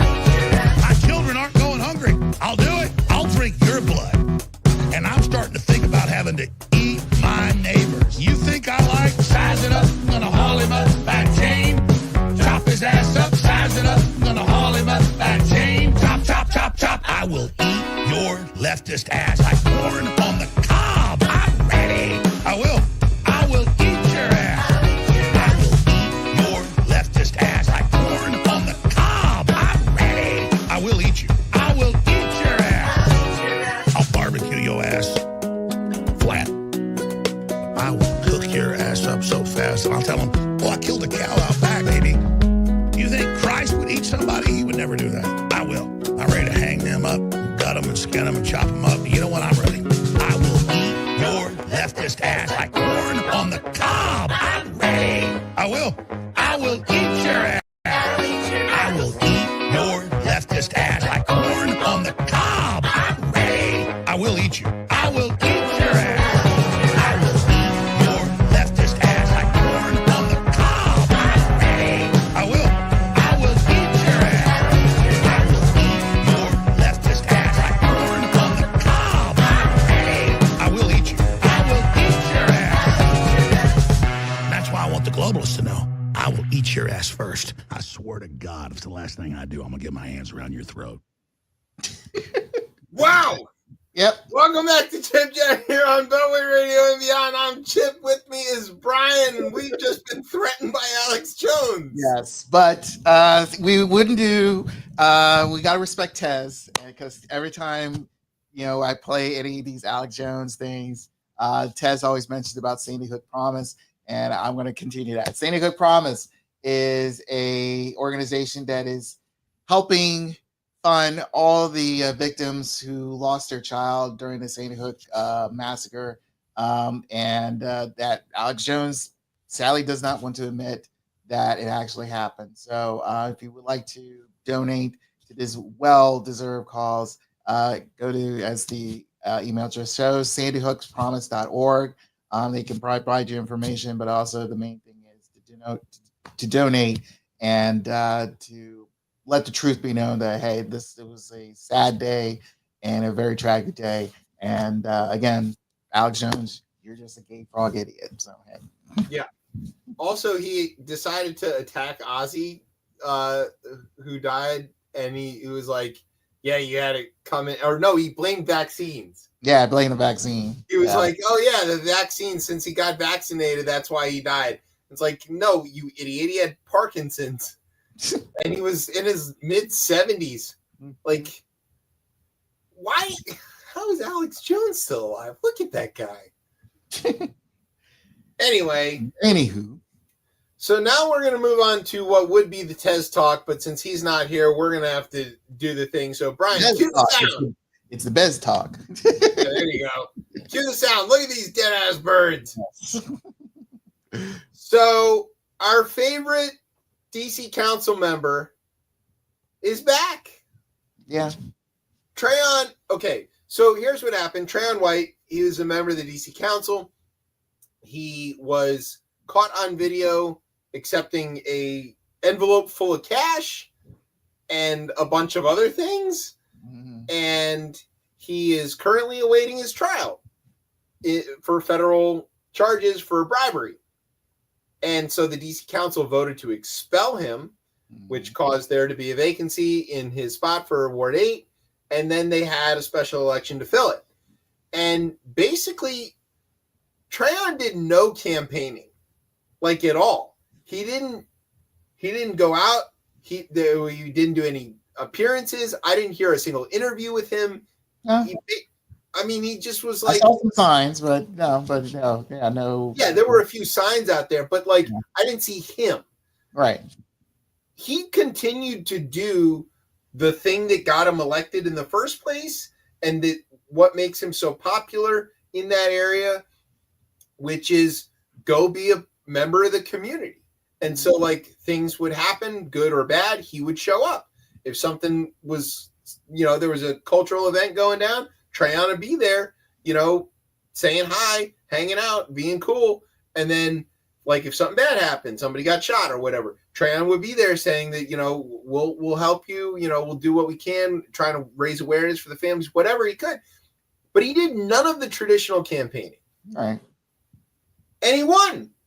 Yeah. Like, easily. He won. He had this one weird ad that they put out on election day, and I'm hoping that Brian can show this video and see. I saw a little bit of it. It is weird. Yeah, see if you can put this up and be like, what is going on? All right, here we go. Let's play it. 30 a.m. to 7 p.m., Friday, July 11th through Tuesday, July 15th. They hope we stay home. They hope we stay silent. But the truth is, no one is coming to save us, but us. We have the power to shape the now, and it's time we use it. You can register and vote on the same day. No excuses. Out of over 40,000 ballots sent to households, only 3,511 have been returned. That means we are leaving too much on the table. Unfinished business is our call to action, and we must answer. Don't let this moment pass. Get to the point. Okay. So that was creepy. It's creepy. It is. It kind of reminds me of Total Recall, the original one with Arnold Schwarzenegger, and how they're automatons were moving, especially with the guy who was the cabbie, the Johnny Cab, and seeing how that type of AI works, and compared to like some of the other videos I've seen where you can tell it's AI-ish, even though if you fully are not aware of how they do it, it just felt like, okay, you want me believe this person, even though she's cute and she's very businesslike, but she's not really moving except her face and all that. She's moving in this weird way. Yeah, that weird looks way. like the Chuck E. Cheese yes. band. So, but all in all, I think for his campaigning, I'm not sure based off of the views. He had like 223 likes out of it, from 10 days ago. So, but overall, it's like I'm kind of like in this weird conflicting mode about him not just winning, just still be able to campaign. Because he barely did, but there was only 6,800 votes cast. It's like 12% turnout. It's really low. Well, how people feel like special elections. Special elections are like, oh, okay, we have a special election. So, and he won with less than 30% of the vote. He got 29.5% of the vote, but it got split because there were like a bunch of other people got in the race. And if like the opposition, for lack of a better word, had coalesced around one person, they would have trounced him. But everybody else, like you got too many other people wanted to be in. Sheila Bunn, Mike Austin, and Salim Adofo. So that's 4 other people. They split it 24%, 23.5%, and 22%. So they all came in with like a quarter of the vote. Trayon just came in with a little higher than a quarter of the vote. All right. It's a tiny amount. So like the council now has this weird question of they could vote preemptively to block him from taking office. He should be sworn in after the election is certified on 8 August. So that's coming up. They could expel him again. They could let him on and then expel him. They could preemptively stop him.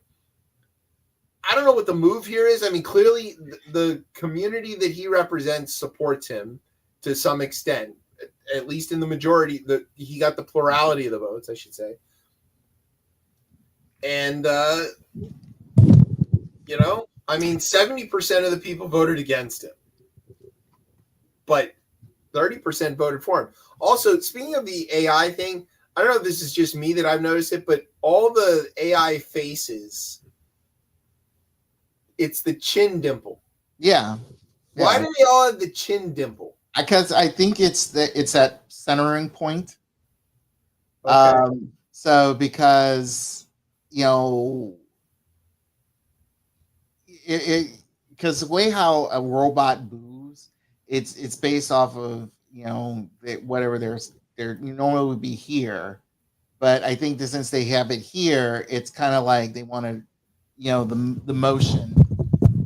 But why do they make it so prominent? Because like one of the weird things that happens to me at work is they send us these like training slides, to use for like safety briefings or whatever.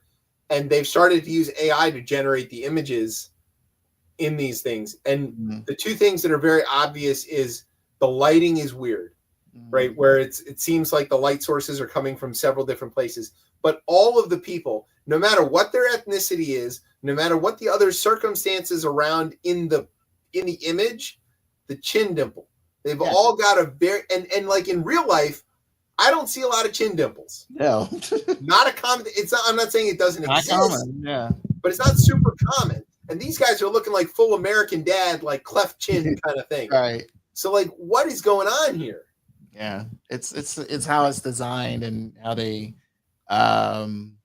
Somebody told it like chin dimple equals most human looking. I guess. Like, if you want to trick the humans, give them a chin dimple. All human beings, real humans, have chin dimples. Right. I want to say this. This is where I feel like I have the confliction. I like Tran White. He's there for the community. He does. He did well, and pretty much I believe what he did wrong was for the community. My issue is I think that instead of the council having to go this back and forth of, okay, should we allow him in? If we block him again or, kick him out again, we'll have another special election. And that's a lot more money need to be wasted and stuff like, and again, it's going to be this endless cycle because the people want him in. My thing is just like, this is where I felt like the same thing with Trump.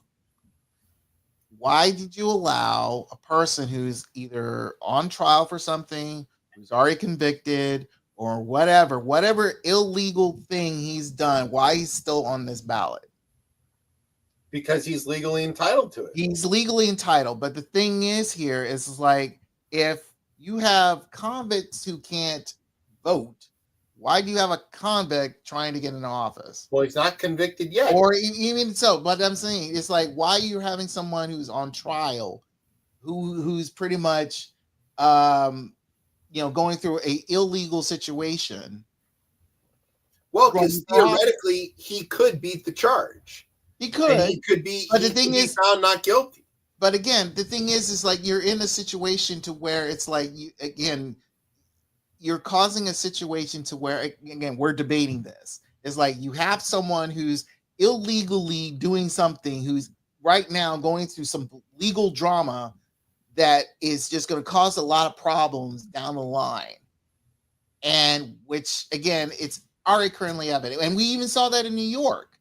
So again, the thing is like, okay, at what point in time we got to say, hey, if you are running for office, but also having a court date down the line, no, we're not doing this. You need to sit down. Unfortunately, that's a choice the voters have to make, not a rule. Because it should be a rule. It can't be though, because here's why it can't be. Right, in this country, you have innocent until proven guilty, and the reason that we have that condition is because when England was running the show, right, an accusation was sufficient to be a conviction, right? And you couldn't challenge the evidence presented. So imagine a situation where like you and I are running against each other. I'm the incumbent, and I want to make sure you can't beat me, even though clearly you're going to win because you have the most support. I get the prosecutor to bring charges against you, and by your rule, if you're charged, you're ineligible to run, even though the charges are totally fake and totally made up. Now you're ineligible, you can't run, I win again, and you go beat the charge in court and be like, yo, this was bullshit. I should be sitting in my seat right now. That's why we have that rule. I get that's that. why we don't have that's why we don't have that rule. Right. But I understand that aspect, but at the same time, it's kind of like, okay, then we get what we're getting. Yes. So it feels like it's like, I mean, but like I said, if you can say you can dummy up a charge, but then again, we're something where we say is like, hey, dude, this is what we got here. We have pure evidence that you are actually involved in something illegal. I think what's likely to happen, if I had to guess at like what's going to happen, they're going to let him on, right? And then they're going to let the court do the thing. And if he's busted and he gets convicted, then they'll get rid of him. And then we'll do this all over again. And then, to me, I felt it's a new point. So it could have been like either wait until this trial is ended. I mean, I felt like, having a special election. They're legally required to have. I know they're legally required, but again, let's say for a citizen of DC, I felt like it was a freaking waste of time then, because again, you're going to do this again by next year. That seems, unfortunately, that's the case. Like, we are in this place where, because of the freedoms that we have and the protections against people using government, for malicious purposes, we have to allow also these other dumb things to take place. There's no other way around it. There is. They don't want to change anything. Well, it's not just that they don't want to change it. You got to be really careful what you wish for. I understand that. I look, trust and believe. I just wanted some modification to certain things. And I feel like it like the things that seem obvious to you in the moment can get turned on you later. True.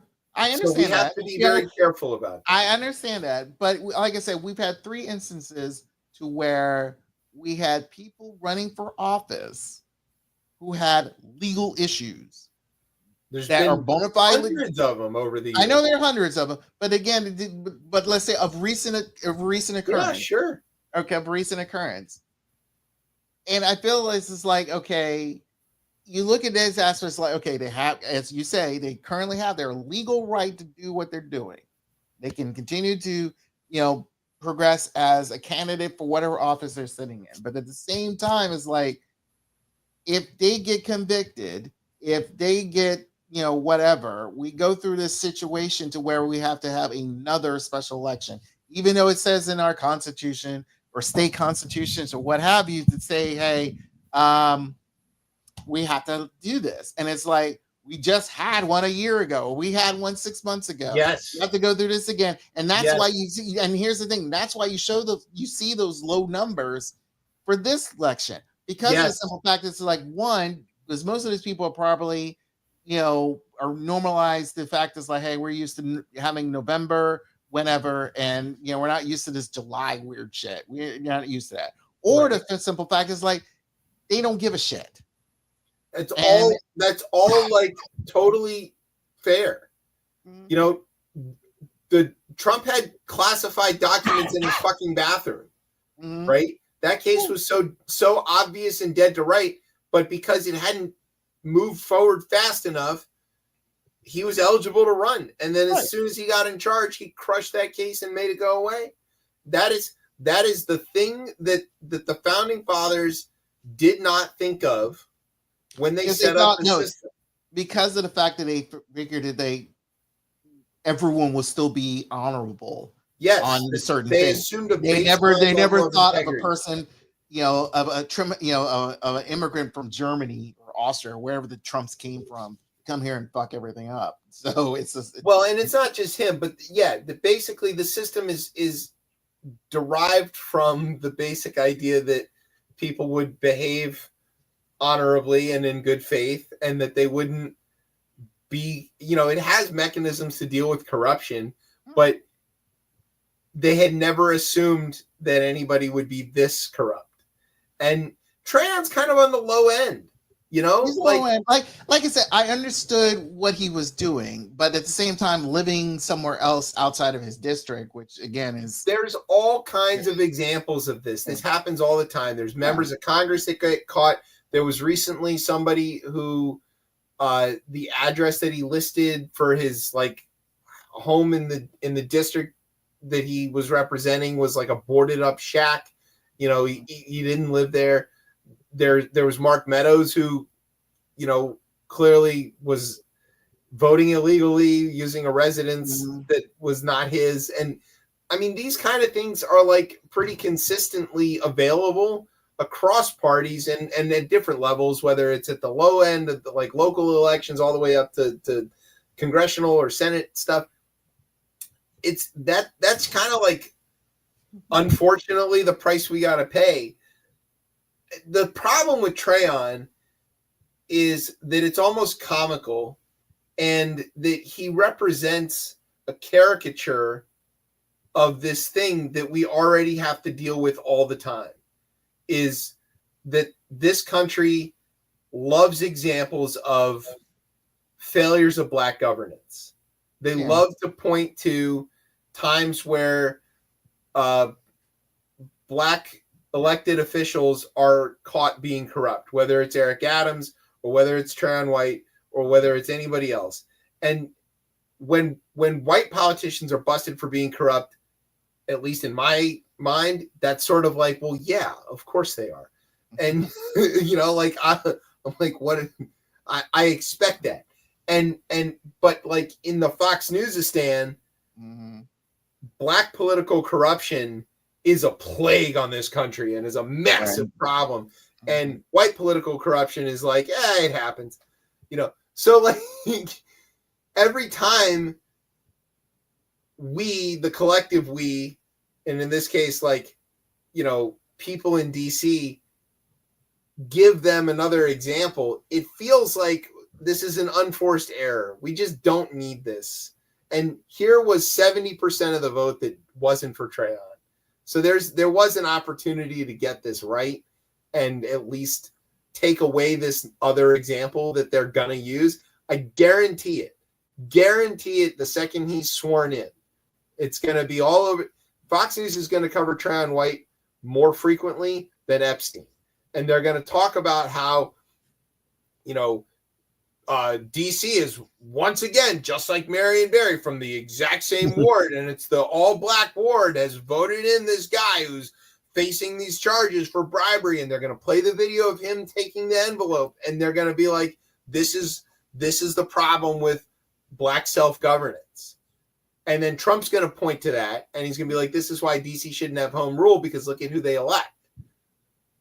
And the irony will be completely lost, right? You're going to be like, you're convicted of 34 felony accounts. And you're going to be like, no, I wasn't. Shut up. I'm white. And that's fine.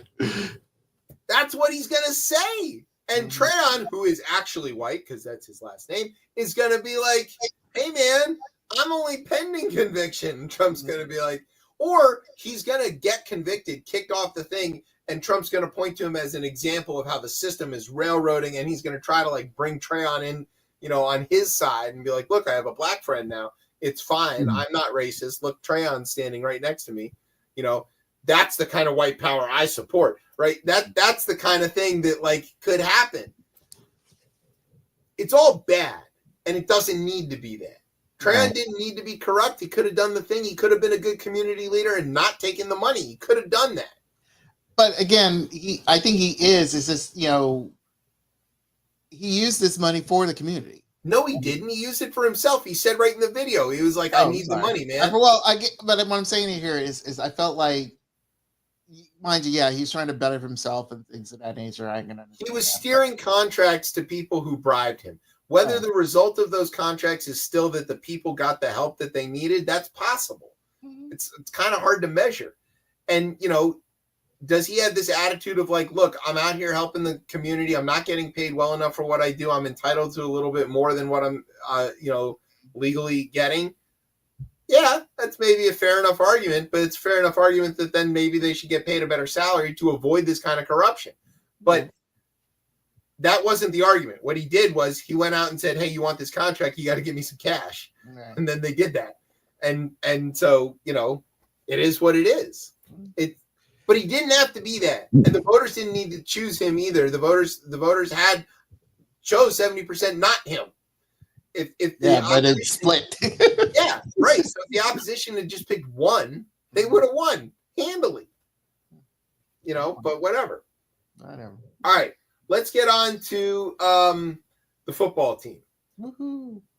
Okay. So we don't have to go through all of this stuff about all the people who are lining up to say how offensive and stupid Donald Trump is. But the Washington football team used to be called a racial slur, and it has since changed names twice, from the racial slur to Washington football team, and then from Washington football team to the Commanders. Commanders is a stupid name. It's not good. I don't like it. It is still my team. I still support them. I love them for what they're doing, although they should hurry up and sign McLaurin because it's really dragging and it's making me nervous. And yes, I'm supporting Terry McLaurin. You didn't see me in this hat saying that, but I like the guy, okay? And as far as I'm concerned, we can just forgive him for that time in Columbus, and he can just be a Washington football team hero, and we can just – I don't know where we drafted him from. But, like, the team changed its name. It had this painful racist name for so long, and I thought we had mostly turned the corner on this. Like, there are a few people who are around who still say that name. I still say it occasionally. I slip. You know, my kids are doing a good job of catching me. I tasked them with that. I was like, if you hear Daddy call them this word, make a fuss about it. And it's working, right? It's mostly shaming me into not calling him that name. Then along comes the dumbest fucking guy to ever have a job in this country. And he's out here threatening to scuttle the RFK deal over wanting the name to go back to the former racist name. And I don't think he actually cares one bit. I think he's just trying to distract everybody from it. It's a distraction, yeah.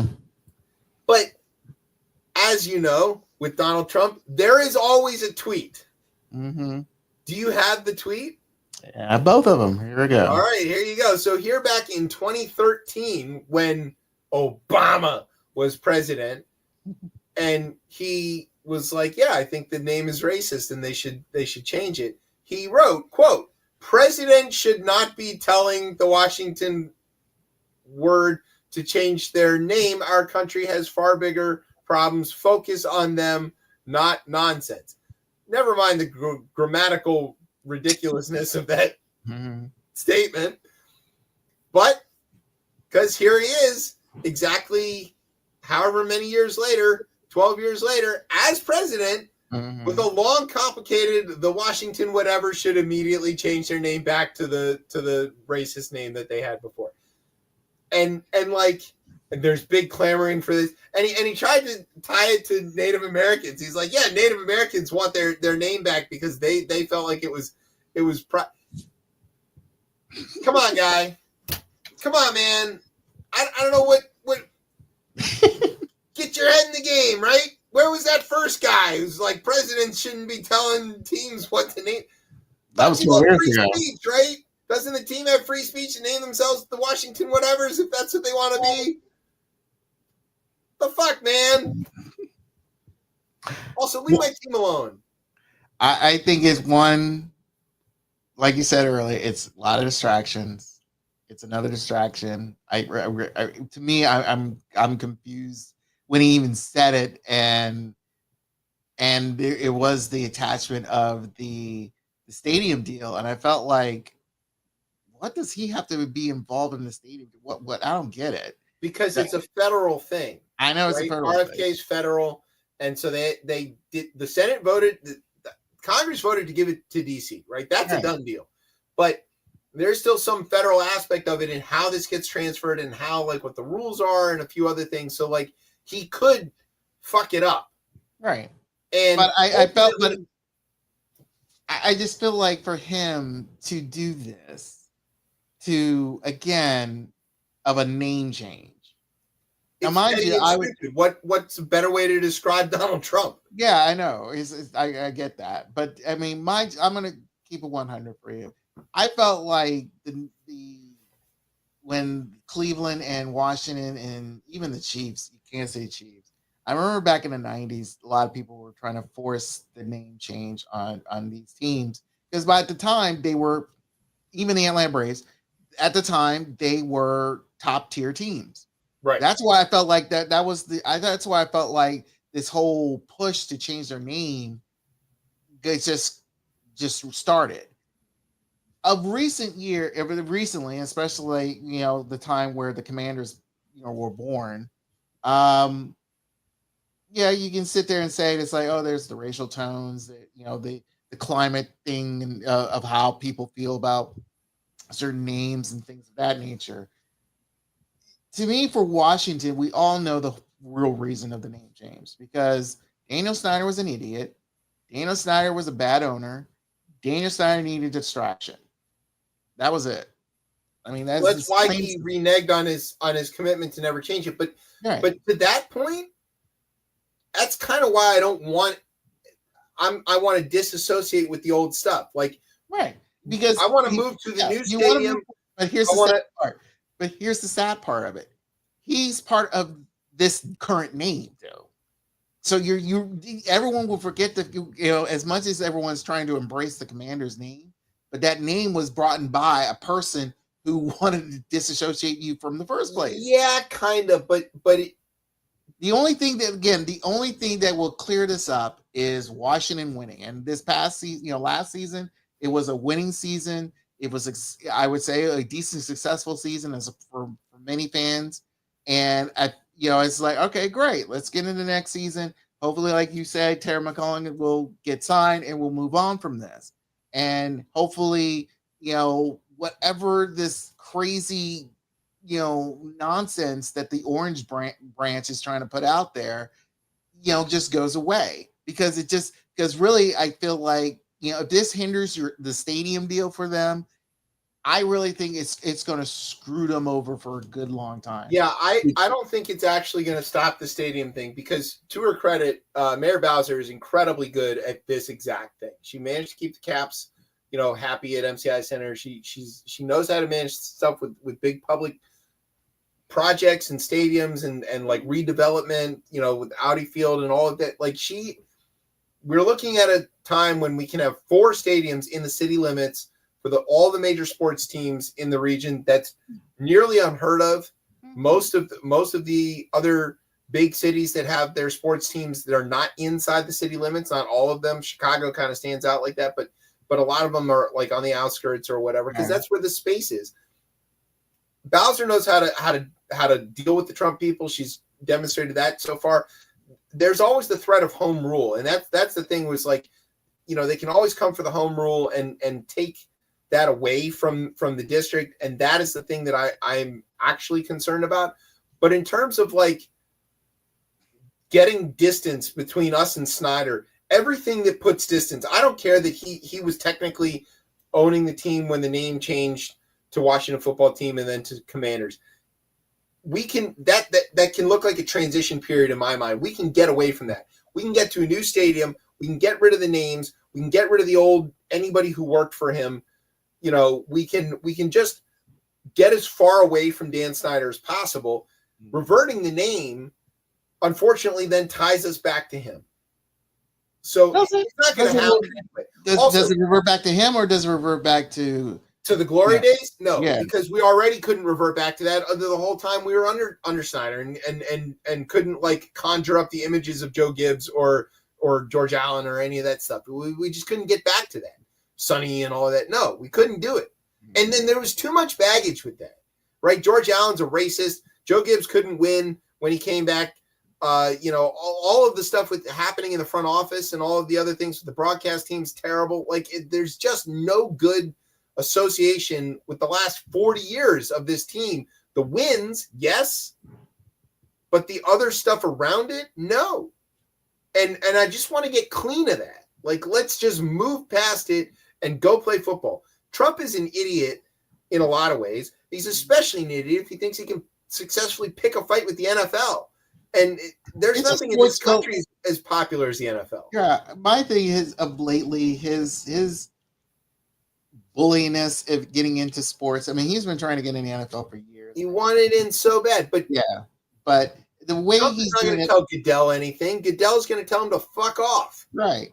So, but my thing is like, you know, mind you, we just had the FIFA Club World Cup thing and that little bit incident where he stayed on stage to where Chelsea was trying to lift its trophy and he's still on there. It's like, you know, mind you, speaking of Photoshop, he got to get Photoshopped out of their team picture because of this. Dude, that's not your job. You're not supposed to be. Yeah, you were supposed to present and walk off. And, you know, it's Get like, out. no, let's stay on and clap. It's like, no, dude, get off. But mind you, it's like, this is why I think it's just him and his weirdness of being involved in things that don't belong. And it's like, again, he's not a leader. He never is. He's all about himself. And he presents himself in a way where it's mind you, we say laughable, but really it's tragically laughable. Yes, because he's an old man that behaves like a 3-year-old. Right. And on top of that, this is what, as an American citizen, this is who is representing us through the rest of the world. Yeah. And that's unfortunate. Yeah. You know what's better, though, who we could have representing us? Stephen Colbert. So Stephen Colbert has informed us that CBS is canceling The Late Show. They're not just canceling him. They're canceling the whole Late Show. Yeah. Now, they're making the case that this is a financial decision. And they're not wrong that The Late Show loses money and that late night TV is a tough business these days because it's expensive to produce and the viewership is down all the way around. People don't stay up for it or they watch it the next day on YouTube. It's true that Colbert has half the YouTube viewers that Kimmel does, but he's number one in the ratings currently. He's got 2.5 million viewers every night.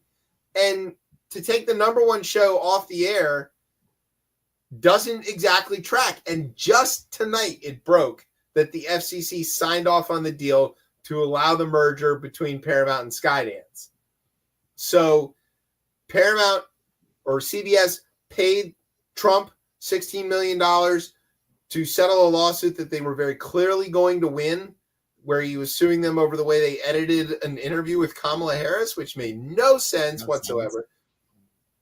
Then they promised him like $20 million of other coverage or something like that if the merger went through. And then they fired Colbert, who has made his entire time while Trump has been president of being a Trump critic. Mm-hmm. And it's so obvious what's going on here, right? CBS kissed the ring. They did all the stuff to try to get the merger. They got the merger. Now, here's the thing. They're going to get fucked, right? It's never going to be enough. He's still going to go after them for something they put on 60 Minutes. It's never going to be enough. And whoever the new owners are, if they're going to try to like placate Trump, it's never going to be enough. He's not going to like the way they covered a football game, and then he's going to be like, fire Jim Nantz, or I'm going to take your license away. Like, it is never going to be enough. So it was a dumb move. It's a cowardly move. It's disrespectful to Colbert. It's disrespectful to his team. It's disrespectful to the viewers. Guy's been on that network for 10 years. And before that, on the Colbert Report for 10 years on another Paramount property on Comedy Central. He was so good as a fake conservative pundit that my in-laws thought he was real. Mm-hmm. They didn't realize that it was a joke. Right. And I would love to see that come back in some fashion. He kind of hinted at it. He did that little eyebrow thing. He's like, but they left me alive. And he did the thing. I don't know that he's interested in doing that, but I know that when his show ends in May, he's looking for a job. Come to Beltway Radio. We will definitely help you do the show. We do not have $40 million a year to produce it with, but we will definitely put you on the air. I think he's set for life to help produce our shows. Yeah, right. You want to come on Chip Chat and just be like the background guy making fun of Trump, just doing the voice? We're cool with that. We just want to see you. Just be available for us as people, because I got to tell you, like, you know, and this is a little self-serving, right? We talk about this a lot. The comedy is kind of really important for dealing with the tough stuff. And all through all of this onslaught of tragedy, I have personally really looked to Colbert, Stewart, Seth Meyers, Kimmel as like ways to process this, because you need that. And that's kind of what we do here, although a little wonkier. Well, we're making fun of the terrible things to try to feel a little less bad about them and give ourselves a little bit of therapy or solace. So I think that what they did was wrong. I like to see the unity of the late night hosts. You know, they all came out and supported him. Fallon and Seth Meyers and Oliver and Stewart were together, and like they did all the things. Anderson Cooper and Andy Cohen, and it's just it's like you said. This CBS exposed themselves even before Colbert. It was, you know, the 60-minute thing was the real kicker. I think that this is, you know, we're lamenting this over a comedian, but we should be paying attention to this because this is how fascism works. Right. I do agree. And this is a little thing, but it is not a little thing. No, this actually it's unfortunate the fact that for CBS, you know, CBS it's been well known for their news, and especially some with their anchors. And I was thinking the fact, I was thinking the fact of Walter Cronkite, if he was alive, and him hearing this happening, you know, within his network. Trust and believe he'll be literally like, oh fuck no.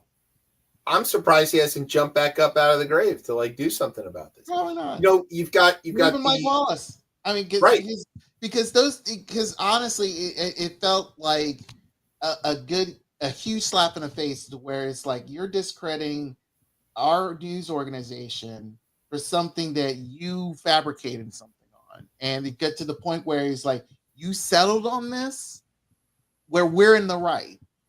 And I felt Colbert pointing that out. It's like proving the fact that it's like, hey, I'm defending with the journalists. I'm with the journalists. I'm with the people who, because mind you, even though my shit was fake, but he was doing some journalist work. Yes. And these two things, they go together, right? Right. But also, like, okay, Trump attacks colleges and institutions of truth and learning. Yeah. He's gone after public media and trying to kill that for reporting the truth. He attacked ABC for reporting the truth. He attacked CBS for reporting the truth. He managed to get the Washington Post to, you know, change their editorial management style. You've seen a hollowing out. Dan Balls is leaving after 47 years there. What the fuck? Like even the sports section is, and I've noticed the Post articles are shrinking, right? Like the Washington Post is under attack. He's suing journalists. He's suing the Wall Street Journal over them reporting that, like, he's not going to even go through with that lawsuit because they're going to get to the deposition and they're going to be like, all right, present your evidence that we're defaming you. And they're going to be like, here's your letter. We've got the goods. And he's not going to want to get deposed and have to talk about anything. He's going to drop it. So, but it's just the attack. The Macrons are suing Candace Owens for lying about Brigitte Macron being a man.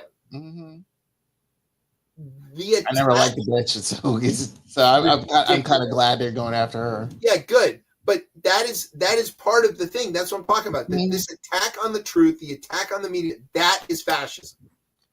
The thing, well, like, listen, the funny thing here is the fact that Trump's social media handle is social truth, and it's like, dude, you haven't spelt one bit of truth ever in your life. That's the whole point. It's 1984, right? That's the whole thing. That the Ministry of Peace is the one that conducts the wars. It is about this overt gaslighting. Mm-hmm.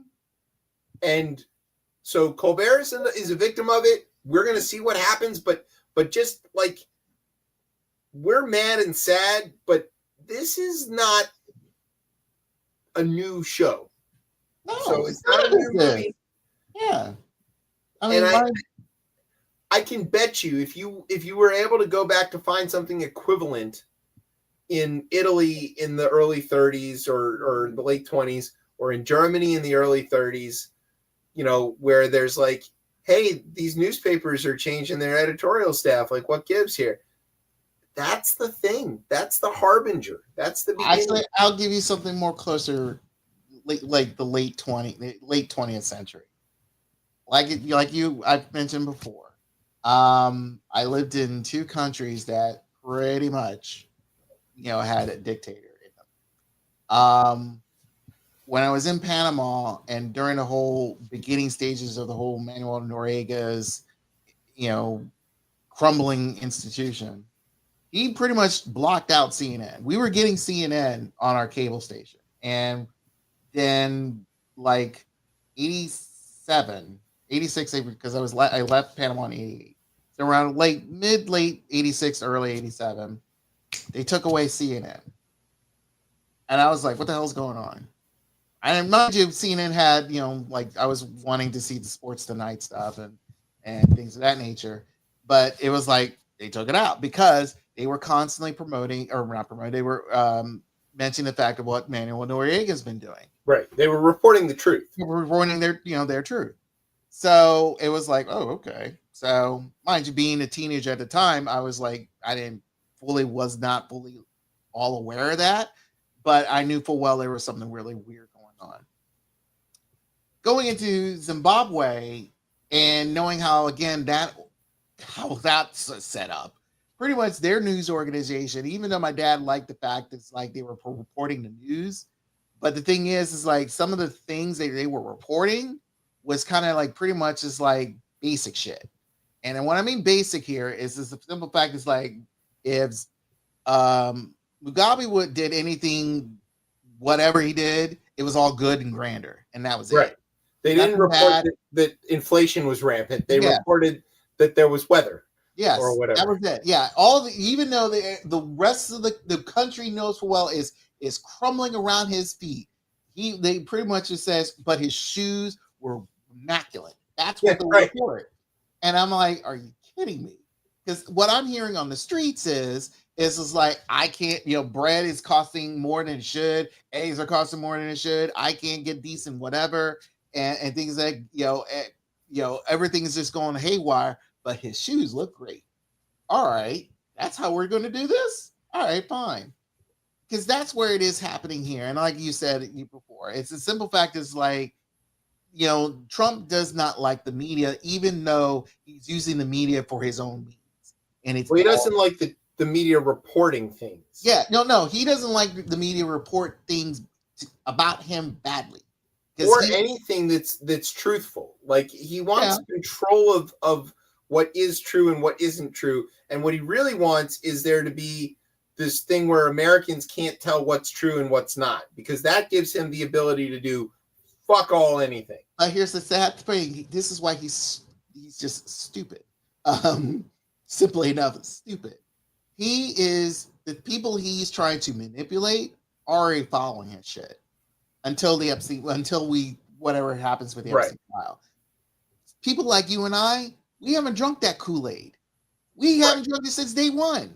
And and he feels it's like, oh, I'll get you. Just give it some time. And he figures like we're going to wear down and finally succumb to this bullshit. It's like, no, all you're doing is infuriating us. Yeah, but I don't think he thinks that he's eventually going to get us to wear down. He'll get us to either be scared enough to shut up or he'll take us away. Until I see, and I pray I will never see it, until I see some military group go into, let's say, Jimmy Fallon or even the Daily Show and hijack that thing and say, hey, you need to stop what you're doing. And I'm like, okay. Then I only realize, like, okay, we're definitely in some shit.